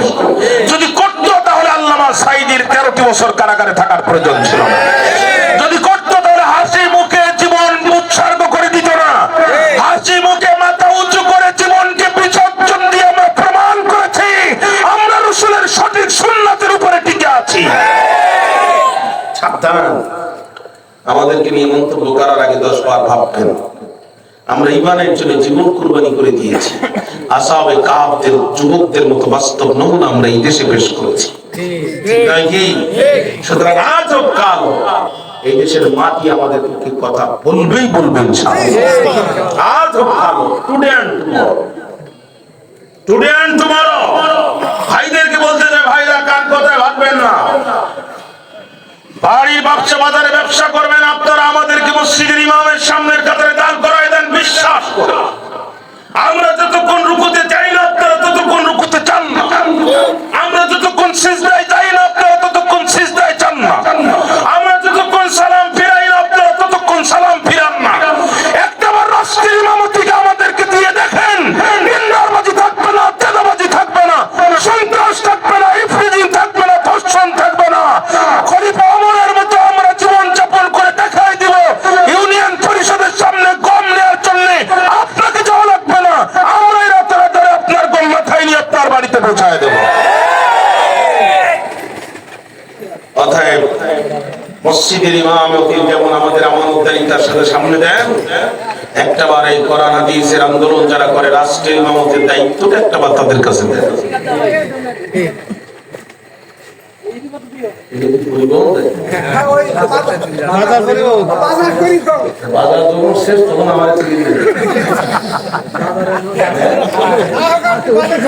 না না আমি শেষ করে দিচ্ছি, কষ্ট হচ্ছে। মনোযোগ আছে, মনোযোগ আছে। সব তো দেখলেন, একটাবার আমাদের দেখেন। নেতা দিয়ে করবেন কোরআন দেখি, পাঞ্জাবি দেখি না, কিছু ইয়াবো করে আসবে কদিন পরে 550 টাকা সাদা পাঞ্জাবি দিয়ে আর পুরোটা ফ্যান দিয়ে এরকম ভোলা মনে করবেন যে জান্নাত থেকে ভালোই, ঠিক না? পরে দেখবেন ফেন্সিবিলিটির ব্যবসায়ী চাচা আসছে সৌদি আরব থেকে, চিন্তা করলো রসুলের দেশ থেকে বাড়ি যাবো, একটা জুব্বা নিয়ে যাবো না, একটা টুপি নিয়ে যাবো না, তাকে আর হয়।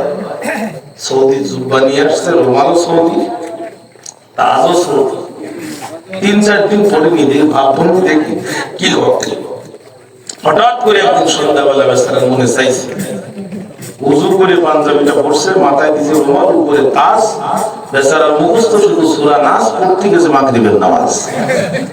আল্লাহর পিছনে ইমাম ও সুফিকে মুয়াজ্জিনও বেড়াই। এখন ইমামতির দায়িত্ব কার? পাঞ্জাবি চুল লম্বা স্যার। এদেশে যে লেখাপড়া করে এমপি পিএইচডি করে সেও হুজুর, সারা জীবন মাদ্রাসায় না যেয়ে যোগ্য করে সেও হুজুর। এখন ওরা বলছে বাবা সামনে যাও, বলছে এত কাই ভাব, লম্বা পাঞ্জাবি দেখলি সামনে যাও। একজন মুসল্লি বলছে বাবা তোমার পাঞ্জাবি যে ভাব, তোমার পিছনে রেখে আমরা সামনে গেলে হবে মহাপাপ, তুমি দেও আর এক খারাপ। এখন ইমামও যায় না, মুসল্লিও শুনে না, রাকাতে সালাতে পাঞ্জাবি পরা ঠেলাতে আল্লাহু আকবার দিছে সামনে। ও দাঁড়ায় প্রথম রাকাতে সূরা নাসের টান যখন মারছে, মুসল্লিরা পিছন দিকে জুড়াই গেছে জান। আমাদের ইমামের যে মতো টান, এই ইমাম না হলে ইমাম সৌদি ইমাম। ও মনে মনে করছে তোমরা খুশি হচ্ছ ভাই, আমার তো পরের রাকাতে সোজা হয়ে দাঁড়ানোর পুঁজি নেই। এখন দুই সিজদার মাঝখানে এক তাসবিহ পরিমাণ বসতে হয়, তাকায় দেখে রেলিংয়ের যে ফাঁকটা কোনো রকম বাইর হবে মাথাটা, এছাড়া তো বুদ্ধি নেই, দাঁড়াবে কেমন, তো পুঁজি নেই। দ্বিতীয় সিজদায় ফিরে আসতে করে রেলিং ভেঙে ফেলাই, 20 মিনিট হয়ে গেছে, কেউ ওঠে না। মুরব্বীরা শুধু কাশে, তার মানে ওটা কাশি না, ইমামকে তোলার বাসি। এক চাচা বলে ফেললো বাপ আমার উঁচু যায় যায় বাপ। আর এক চাচা ইমাম জীবনে বহু নামাজ পড়ে বের বিপদে পড়িনি, তুমি না ওঠো আমি কিন্তু উঠলাম।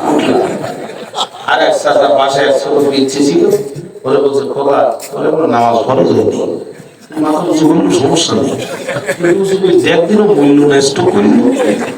জ্যান্ত থাকলে এতক্ষণ থাকার কথা না। ছোট্ট পিচ্ছি মাথা উঁচু করে বলছে ওঠেন কাকা, ওঠেন কাকা, মেম্বার ফাঁকা, মেম্বার ফাঁকা, কাকা ওঠেন মেম্বার ফাঁকা। সবাই উঠে বললো, আরে এত সুন্দর ইমাম নিয়োগ করলাম, আর সেই ইমাম আজকে আমাদের ফেলে পালালো। একজন বলতো, শোনো, আমরা ইমাম নিয়োগ করতে ভুল করেছি। কি সেইটা? আমরা ইমাম নিয়োগ করেছি পাঞ্জাবি দেখি, পাঞ্জাবি টুপি দেখি ইমাম নিয়োগ করা যাবে না। ইমাম নিয়োগ করতে হবে কোরআন নামক দাড়ি পাল্লায় তুলে দিতে হবে, আর রসুলের সুন্নাত নামক বাটকারা দিয়ে ওজন করতে হবে। যেই নেতার পিছনে কোরআন হাদিসের আদর্শ থাকবে, যেই নেতা ক্ষমতায় গেলে আল্লাহর কোরআনের আইন বাস্তবায়ন করবে, ওই নেতার পিছনে যেতে হবে। আর যেটা করবে না, ওটা পাঞ্জাবি যতই ভালো হোক না কেন, ওটাকে বাইন তালাক মারতে হবে। তা না হলে মসজিদে যেমন নামাজ হবে না, সমাজের গম চুরি বন্ধ হবে না। এক একজন আমেরিকায় বাড়ি করেছে 150-200, আর আমরা পেঁয়াজের কেজি কিনে খাইছি 300 টাকায়। না, এই ভুলটা যার করে না। একটা বার মুসলিম ইমামকে বিশ্বাস করে ইমাম দিতে দেন, কাছে কপাল খুলে যাবে। কষ্ট হচ্ছে আসামে কাপের যুবকদের সামনে সিদ্ধান্ত কয়টা? 2টা। ভাইরা আমার, ওরা বলল আমরা শহীদ হতে পারবো, কিন্তু আমাদের এই দৃশ্য দেখে দেশের কোন মানুষ আর নতুন করে ঈমান আনার সাহস পাবে না। অতএব চলো আমরা গুহার মধ্যে পালাই, জীবন বাঁচানোর জন্য নয়, আমাদের ঈমান বাঁচানোর জন্য। আল্লাহু আকবার। যুবকেরা যখন গুহার দিকে রওনা দিল, এক কৃষকের কুকুর পিছন পিছন রওনা দিল। যুবকরা কয়, কুত্তা সর, দাকিয়ানু ছেড়ে জ্বালাই বাসি না, তুই আবার কোন থেকে আসলি? সর রে কুত্তা সর। কুকুরের জবান খুলে গেল। কুকুর ডাক দিয়ে বলে, দিনের মুজাহিদরা, আমি তোমাদের মতো ঈমানের জন্য লড়াই করতে পারি না, কারণ আমি নিকৃষ্ট জাত, তুমি তোমরা আশরাফুল মাখলুকাত। হ্যাঁ যুবকেরা, যে ঈমান বাঁচানোর জন্য গুহার দিকে রওনা দিয়েছো, আমি কুকুর বাকি জীবনটা তোমাদের পাহারা দিয়ে গুহার মুখে জীবন কাটায় দিব। একটা কিছু আমাকে দেয়া লাগবে না, আমি যতক্ষণ বেঁচে থাকবো গুহার মধ্যে তোমাদের পাহারা দিব। আল্লাহ কয়, নবী যুবকরা গুহার মধ্যে ঢুকে গেল, দুটো হাত বাড়ায় দিল। এরপরে যুবকেরা দোয়া করলো, রব্বানা আতিনা মিন লাদুনকা রাহমা ওয়া হাইয়্যি লানা মিন আমরিনা রাশাদা। জোরে কও, প্রভু গো,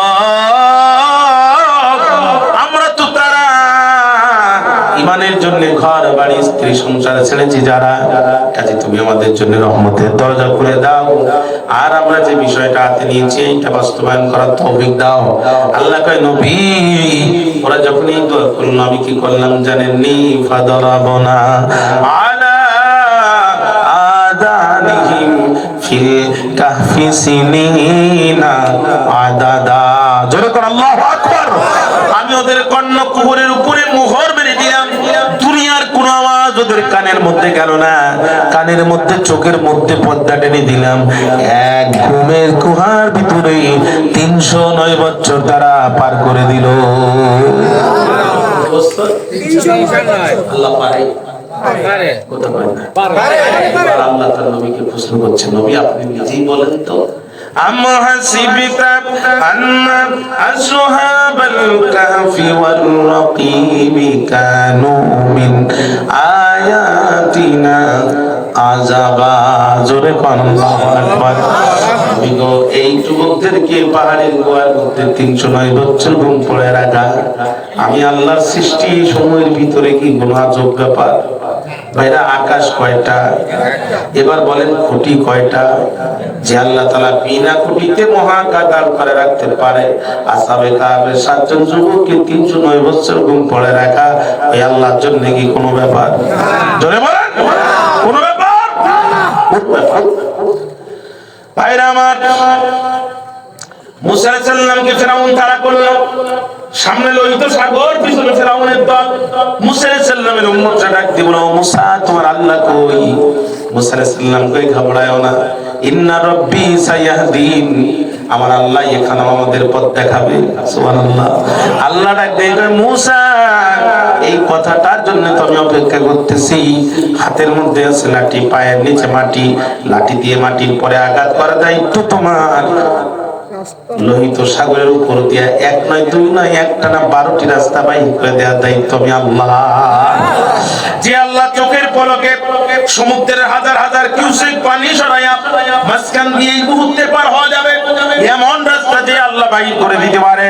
ও কয়রের ভাইরা, আসহাবে কাহফের 7 জন যুবককে 309 বছর কেউ আল্লাহ ঘুম পড়ে রাখতে পারে না? হযরত আবু বকরকে ছিলেন তো আপনারা, নবীজির বাল্যকালের সাথী, নবীর হিজরতের রাতের সাথী, নবীর কবরের পাশে কবর যার এবং নবীর জান্নাতের সাথী। জোরে কন্যা সুবহানাল্লাহ। হযরত আবু বকর তার মৃত্যুর পূর্বে বলতে শোনা, আমি মারা যাব যখন আমাকে গোসল করাবে, কাফন পরাবে, জানাজা পড়ানোর পর আমার লাশটা ধরে নিয়ে রাসূলের রওজা শরীফের সামনে যাবে। যদি রওজা শরীফের দরজা একা একা খুলে যায় তাহলে রাসূলের পাশে আমাকে দাফন করাবে। খবরদার তোমরা কেউ হাত দিয়ে রাসূলের দরজা শরীফের গেট খুলবে না। আমার দিকে তাকাও, কেউ হাত দিয়ে রাসূলের দরজার গেট খুলবে না। হযরত আবু বকর মারা গেল, সাথীরা গোসল করালো, নবীজির রওজা শরীফের সামনে যখন নিয়ে গেল, রওজা শরীফের দরজা একা একা খুলে গেল। জোরে কোন আল্লাহু আকবার। হযরত আবু বকর সময় যদি এই ঘটনা ঘটতে পারে তাহলে আসহাবে কাহফের 7 জন যুবককে 309 বছর ঘুম পড়ায় রাখা আল্লাহর জন্য কোন ব্যাপার?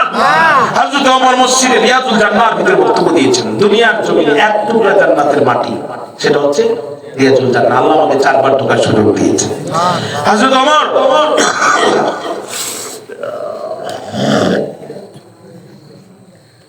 ওমর এখানে দাঁড়িয়ে বক্তব্য দিচ্ছেন, 80,000 মাইল দূরে ইরাকের মাটিতে যুদ্ধ হচ্ছে। নবীজির সাহাবী হযরত সারিয়া রাদিয়াল্লাহু তাআলা যুদ্ধে নেতৃত্ব দিচ্ছেন। ওমর সেই টাইমে জুমার নামাজে খুতবা দিচ্ছেন লাঠি হাতে করে।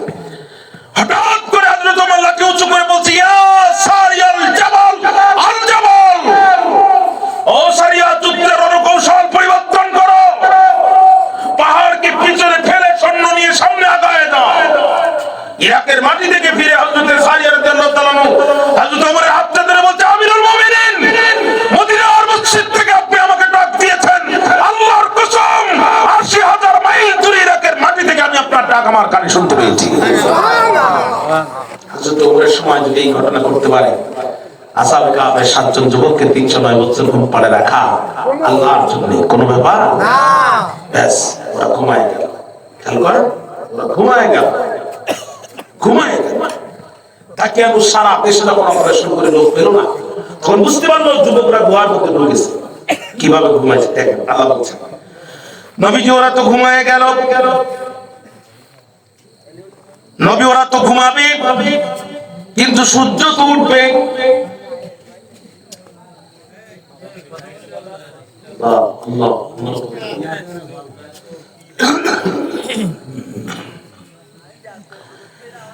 ঘুমাবে, সূর্য উঠবে, কিন্তু সূর্য যদি গুহার মধ্যে প্রবেশ করে আমার যুবকদের ঘুম ভেঙে যাবে, ওরা যদি কষ্ট পাবে। আমার দিকে তাকান, একটু মনোযোগ দেন। আল্লাহর কোরআন শুনতেছেন আপনি, আল্লাহর কোরআন শুনতেছেন। নবীকে আল্লাহ কয়, নবী গুহার মুখে সূর্য ঢুকে ওরা তো কষ্ট পাবে, এই জন্য আমি সূর্যকে কি বললাম,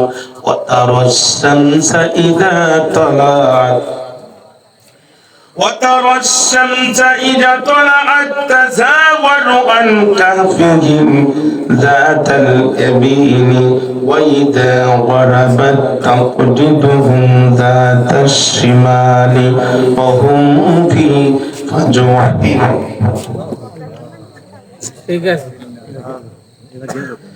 وهم في فجوة منه ذلك من آيات الله من يهد الله فهو المهتد ومن يضلل فلن تجد له وليا مرشدا। আমার যুবকেরা ইমানদাররা যেন কষ্ট না পায়, এই জন্য আমি সূর্যকে বললাম, সূর্যরে তুমি যখন উঠবা তখন একটু ডান পাশ দিয়ে হেলে উঠবা, আর তুমি যখন অস্তমিত হয়ে যাবা একটু বাম পাশ দিয়ে অস্তমিত হয়ে যাবা। আমার যুবক ইমানদাররা ঘুমাচ্ছে, ওরা যেন কষ্ট না পায়। চিৎকার দিয়ে একবার বলা যাবে কি আল্লাহু আকবার। একজন ইমানদারের কত মর্যাদা আল্লাহর কাছে, যেহেতু ঘুম যেন কষ্ট না হয়, এই জন্য সূর্যকে বলছে ডান পাশ দিয়ে হেলে ওঠো আর বাম পাশ দিয়ে হেলে অস্ত যাও। নবী ওয়া তাহসাবুহুম আইকাজা ওয়া হুম রুকুদ, আমি চোখের মধ্যে ঘুম দিলাম কিন্তু চোখগুলো খোলা রাখলাম। চোখের মধ্যে ঘুম দিলাম, চোখগুলো আপনি দেখলে মনে করবেন না জাগ্রত, অথচ তারা ঘুমন্ত। নবী কারণ কি জানেন? 309 বছর তো কম সময় না। 309 বছর যদি ওদের চোখ বন্ধ থাকে, মাটির পিঁপড়া মারা গেছে মনে করে ওদের কামড় মারবে। একটা পিঁপড়া যেন কামড় না মারতে পারে, এই জন্য আমি ঘুম দিলাম, কিন্তু চোখগুলো খোলা রেখে দিলাম। জোরে কোন আল্লাহু আকবার। নবী দীর্ঘক্ষণ যদি ডান পাশে ঘুমায় থাকে, এই ডান পাশের অঙ্গ প্রত্যঙ্গ প্যারালাইসিস হয়ে যাবে। বাম পাশে ঘুমায় থাকলে এখান থেকে পচে যাবে। তাহলে ওদের পাশ ফেরানো দরকার, কিন্তু ওরা তো ঘুমিয়ে আছে। নবী ওয়া নুকাল্লিবুহুম যাতাল ইয়ামিনি ওয়া যাতাশ শিমাল, আমি আল্লাহ নিজে আমার কুদরতি হাত দিয়ে ওদের ডান থেকে বাম পাশে, বাম থেকে ডান পাশে আমি নিজেই পাশ ফেরানোর ব্যবস্থা করে দিলাম। আমি নিজেই পাশ ফেরানোর ব্যবস্থা করে দিলাম, যদি ওদের অঙ্গ প্রত্যঙ্গ নষ্ট না। নবী ওয়া কালবুহুম বাসিতুন যিরাআইহি বিল ওয়াসিদ, আর ওদের যে কুকুরটা আছে, ওই কুকুরটা দুই পা দুই হাত দুই দিকে দিয়া গলাটা লম্বা করে জিভটা বাইর করে এমন কায়দায় আছে। নবী আপনি যদি কুকুরের দৃশ্য দেখতেন, আপনি ভয় পেয়ে যেতেন। শুধু ভয় পেতেন না, আপনি পিছন দিকে পালাতেন। দাকিয়ানুস সারি দেশে, সারা দেশে যখন খুঁজে না পেল, তখন গুহার মুখে এসে দাকিয়ানুস বুঝতে পারলো যে যুবকেরা গুহার মধ্যে পালিয়েছে। তখন বলতেছে তোদের ভাবতে আমি নিজেই যাব। যখনই ঢুকছে তখন কুকুরের এই দৃশ্য দেখে দাকিয়ানুস ভয় পেয়ে গেছে। কিছু মহিলা আছে খুব ডেয়ারিং, পল্লী বিদ্যুতের দামও দেয় না, মিটারও কাটতে দেয় না, আছে না? এখন অফিসে পাঠাইছে, এক লোক জোর করে মিটার কাটছে। মহিলা ঘরের থেকে চড়া লম্বা দাও বাই করছে, তোর খুব মেরে দেবো, এত বড় সাহস। বেচারা চিন্তা করলে এই মেয়ে লোকের যে রাগ বেশি, এই যে কোপ দিয়ে ফেলবে না, বাঁচার জন্য তাড়াতাড়ি খেজুর গাছে উঠেছে। মহিলার নিচে দাঁড়িয়ে আমি শুধু উঠতে পারি না বলে তুই বেঁচে গেলি, কিন্তু আমি দাঁড়িয়ে থাকবো, তুই উপরে উঠলো তুই কোপ নিচে নামলো তুই। বেচারা ওখান থেকে থানায় টেলিফোন করতে, স্যার তাড়াতাড়ি পুলিশ পাঠা। বলছে কেন? আমি খুব বেকায়দায়, আমি উপরে উঠলো তুই কোপ নিচে নামলো তুই। তা কেন চিন্তা করলো, কুকুর মুখে যদি কুকুর এই অবস্থায় থাকে, আর যদি ভিতরে ঢুকে দেখি যে ওখানে একটা বাঘ আছে, তখন তো সামনে যেতে পারবো না, বাঘের ভয়ে পিছনে আসতে পারবো না, কুত্তার ভয়ে বিপদে পড়ে যাবো, ঠিক না? ভাইরা আমার দাকিয়ানুস বললো আমি মারতে পারলাম না হাতে, তোদের মারবো ভাতে। মারতে পারলাম না, তোদের মারবো ভাতে। গুহার মুখ আটকায় দাও, ওরা যেন দম লেগে মারা যায়। ভারত সেই সিদ্ধান্ত নিল, আমার পছন্দের সরকার আমি রাখতে পারলাম না, তোদেরও ভালো থাকতে দেব না, বাদ তুলে দে, বন্যাদের বন্যা দিয়ে ভাসায় দে, ঠিক না? অতএব ভারত হচ্ছে বাংলাদেশের প্রধান শত্রু। ভারতকে যারা শত্রু মনে না করে তারাই দেশের শত্রু। ভারতের চক্রান্ত প্রতি বছরই জাতির উপরে ক্রস ফায়ার চলেছে। ভারতের চক্রান্ত আমার সাইদিকে মিথ্যা মামলা দিয়ে কারাগারে নিক্ষেপ করেছে। ভারতের চক্রান্তে পিছনে দরজা দিয়ে আল্লাহ সাইদিকে ইনজেকশন পুশ করে হত্যা করেছে। ভারতের চক্রান্তে আমার দেশের উপর দিয়ে রাস্তা নির্মাণ করে ট্রানজিট দেওয়া হয়েছে। ভারত আমার দেশের সরকারকে গোপন চুক্তি করেছে। ভারত তার সৈন্য আমার দেশের ডিফেন্সের ভিতরে ঢুকিয়ে আমার দেশের মানুষকে গুলি করে মেরেছে। অতএব ভারত আমাদের এক নম্বর শত্রু। ভারতকে যারা শত্রু মনে না করে তারাই দেশের শত্রু। তোমাদের এই পচা পেঁয়াজ আমাদের লাগবে না, ও তোমরাই খাও। আমাদের বাজারে এখন পেঁয়াজ 2 পেঁয়াজে 1 কেজি, ও খাওয়া যাবে ঠিকও মারা যাবে, কথা কম না? সর্বোচ্চ ভালো পেঁয়াজটার দাম এখন 40 টাকা, এই মাত্র 2 চালান ঢুকেছে।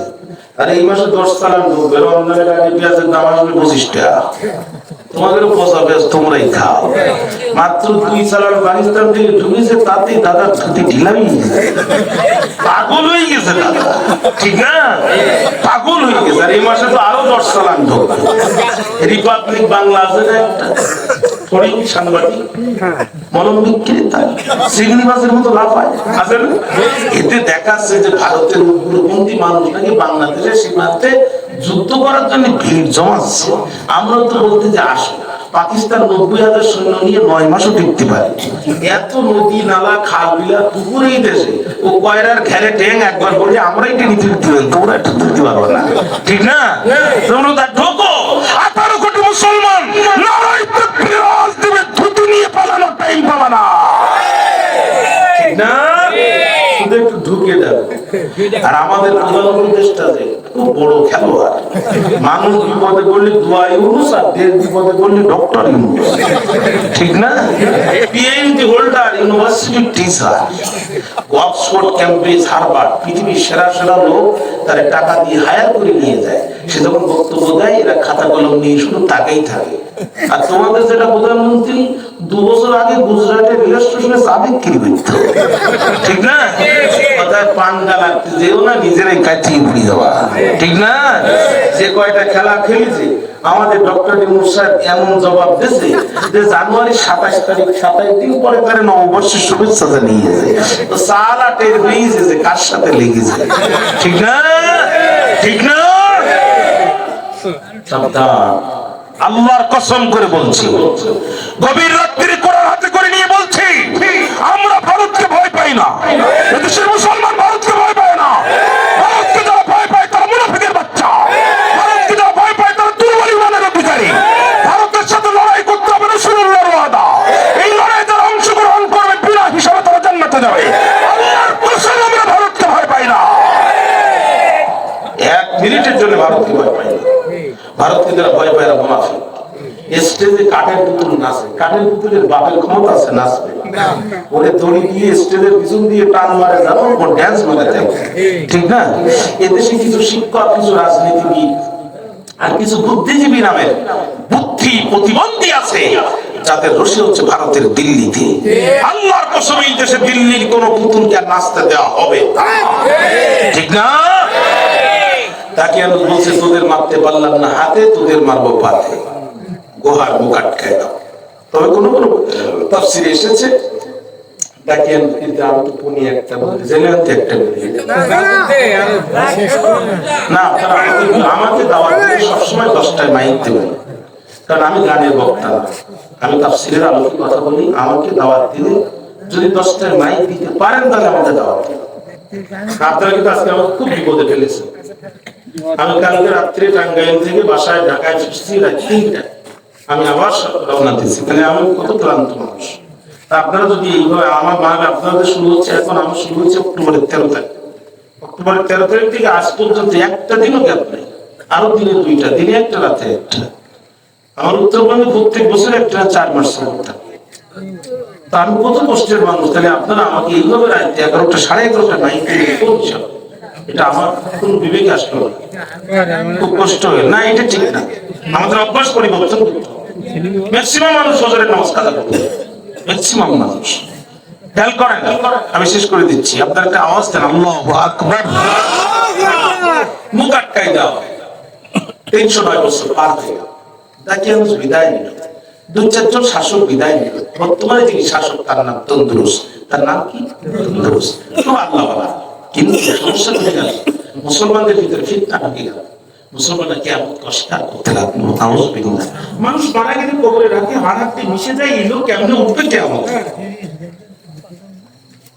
তাকে আমি সিজদায় পড়ে, আল্লাহ তুমি এমন কিছু দেখায় দাও। একদম শেষ কথা, মনোযোগ দেন। আল্লাহ তুমি এমন কিছু দেখায় দাও যাতে আমার জাতির লোকেরা ঈমান আনে। একজন কৃষক ছিল, তার দেহের ভিতরে, সিনার ভিতরে আল্লাহ ইলহাম জারি করতেন যে গুহার মুখ তুমি খোলো, তাহলে তোমার দুর্বা টুবাগুলো মনে রাখতে পারবে। সব চোখ নিয়ে যখন ভাঙ্গা শুরু করলো, আসামে কাফের 7 জন যুবকের ঘুম আস্তে আস্তে ভাঙ্গা শুরু করলো।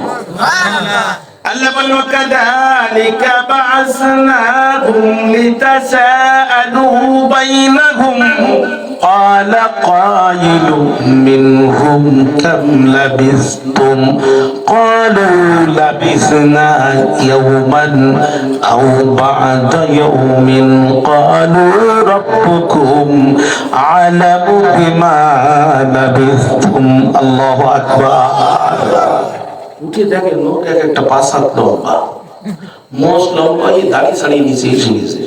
দাড়ি তো আরো যতদূর পারে ততদূর গেছে, চুলো লম্বা, কেউ কারো চিনতে পারতেছে না। ক্বালু, এদের মধ্যে একজন বলছে, ক্বালা ক্বাইলুম মিনহুম, এই বক্তাদের মধ্যে একজন বলছে, এই লোকে তো লম্বা, কেন কাম লাবিসতুম, তোমরা কতক্ষণ ঘুমিয়েছ? ক্বালু, সবাই জবাব দিল, লাবিসনা ইয়াওমান আও বা'দা ইয়াওমিন, একদিন বা একদিনের অর্ধেক, হাফ দিন ঘুমিয়েছি। ওদের মধ্যে বিবাদ দেখা দিল, একদিন ঘুমালে কি লোক এত লম্বা হয়? বলছে রব্বুকুম আ'লামু বিমা লাবিসতুম, এই নিয়ে তোমরা ঝামেলা করো না, আল্লাহ ভালো জানেন যে আমরা কতদিন ঘুমিয়েছি। সুবহানাল্লাহ। পকেটে হাত দাও, মাল বের করো, 2 টাকা করে দাও, আর একজনের পাঠায় দাও বাইরে যে 10টা রুটি নিয়ে আসুন, গতকাল থেকে আজ পর্যন্ত কিচ্ছু খায়নি। কবে থেকে খায় না? গতকাল থেকে। কিন্তু কেটে গেছে কত বছর? 309 বছর কিচ্ছু খায় না, কিন্তু ওরা মনে করছে গতকাল থেকে আজ কিছু খায়। বাইরে বেরিয়ে দেখে উপর দিয়ে মেট্রো রেল চলতে, কি চলে, আর একটু সামনে যেয়ে দেখে পদ্মা সেতু, আর একটু সামনে যেয়ে দেখে টানেল, আর একটু সামনে যেয়ে দেখে ওভার ব্রিজ। এতে 50 বছর আগে যারা মারা গেছে, এদের থেকে যদি ঢাকা গুলিস্তান মোড়ে নামাই দেন, উপর রাস্তা ছিল বাড়ি আসতে পারবে।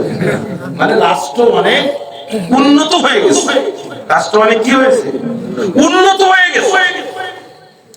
তো চিন্তা করলে আল্লাহ যাকে পাঠাইছিল তার নাম আসছে তমালিকা। কি নাম বললাম? তমালিকা। তমালিকা দেখে গতকালকে যখন গোয়ালপুরে ঢুকেছিলাম, তখন মেট্রো রেলও দেখিনি, পদ্মা সেতু দেখিনি, ওভার ব্রিজ, টানেল, ফোর লাইনে তো কিচ্ছু ছিল না। কোন দেশে আসলো?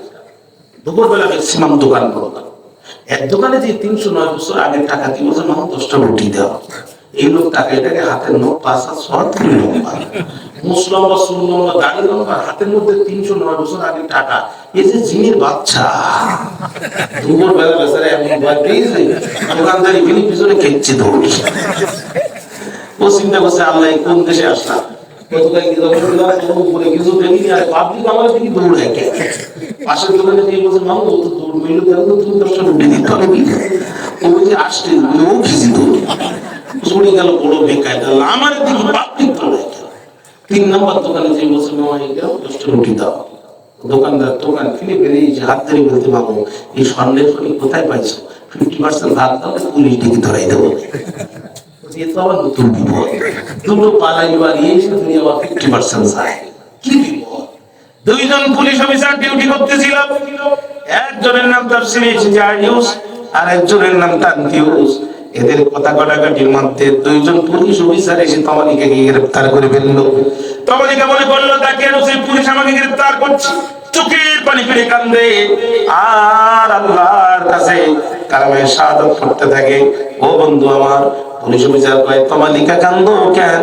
কয়, তোমার প্রেসিডেন্ট আমাকে হত্যা করবে। না, তোমার মুখে যে কালেমা শুনেছি, আমার প্রেসিডেন্টের মুখে একই কালেমা শুনেছি। মুসলমান কোনদিন অন্যায়ভাবে মুসলমানদেরকে মারতে পারে না। তবে যারা বিনা কারণে মুসলমানদেরকে ফাঁসি দিল, এরা মুসলমান হতে পারে না, ঠিক না ভাইরা আমার? খেয়াল করো।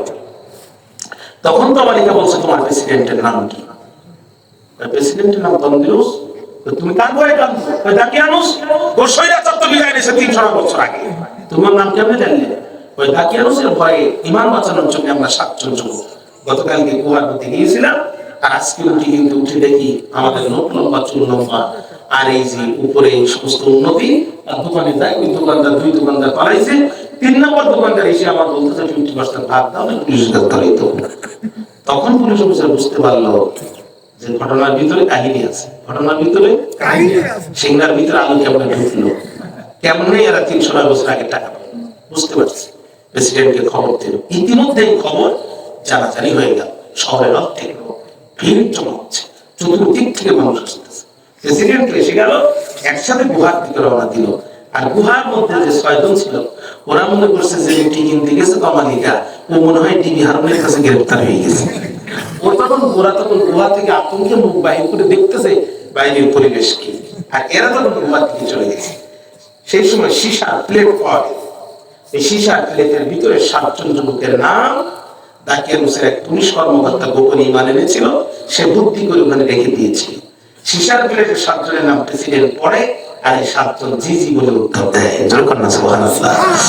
প্রেসিডেন্ট সহ দেশের অর্ধেক লোক সিজদায় পড়ে গেল। রব্বুল আলামিন 309 বছর এই যুবকদেরকে ঘুম পাড়ানোর পরে যদি তুমি তুলতে পারো, কিয়ামতের দিন তুমি যে আমাদেরকে কিয়ামতের দিন পুনরুজ্জীবিত করবে এ ব্যাপারে কোনো সন্দেহ নাই। 7 জন যুবক ভিতরে ঢুকে গেল। মুফাসসিরদের গবেষণা 2 ভাগে ভাগ হয়ে গেল। কোন কোন মুফাসসিররা মনে করেন 7 জন যুবক ভিতরে ঢোকার সাথে সাথে মালাকুল মউত আজরাইল সালাম এসে কবজ করে নিল। কোন কোন মুফাসসিররা মনে করেন না, 7 জন যুবক এখনো ঘুমাচ্ছে, যেহেতু তারা ঈসা আলাইহিস সালামের উম্মত, ঈসা আলাইহিস সালাম আকাশে আছেন, কিয়ামতের আগে ঈসা আলাইহিস সালাম নামবেন যখন এই 7 জন যুবকের ঘুম ভাঙবে তখন ঈসা আলাইহিস সালামের হাতে হাত দেবে, আপনারা আমার নবীর উপরে ঈমান এনে ঈমানের জন্য তারা আরো একবার লড়াই করবে। ও কয়রার ভাইয়েরা, ও সুন্দরবনের সাথে লড়াই করে থাকা ভাইয়েরা, যদি এই যুবকেরা বারবার ঈমানের জন্য লড়াই করতে পারে, আমরা তো আর বাংলাদেশে 7 জন ঈমানদার না, আমরা তো বাংলাদেশে কোটি কোটি ঈমানদার। আমরা কি একটা বার কোরআন হাতে করে নিয়ে শপথ করতে পারি না? সব কিছু দেখা শেষ, এবার আল কোরআনের বাংলাদেশ। কাজে আসেন ইনশাআল্লাহ। হাযা মা ইনদি ওয়া ইনদাল্লাহ।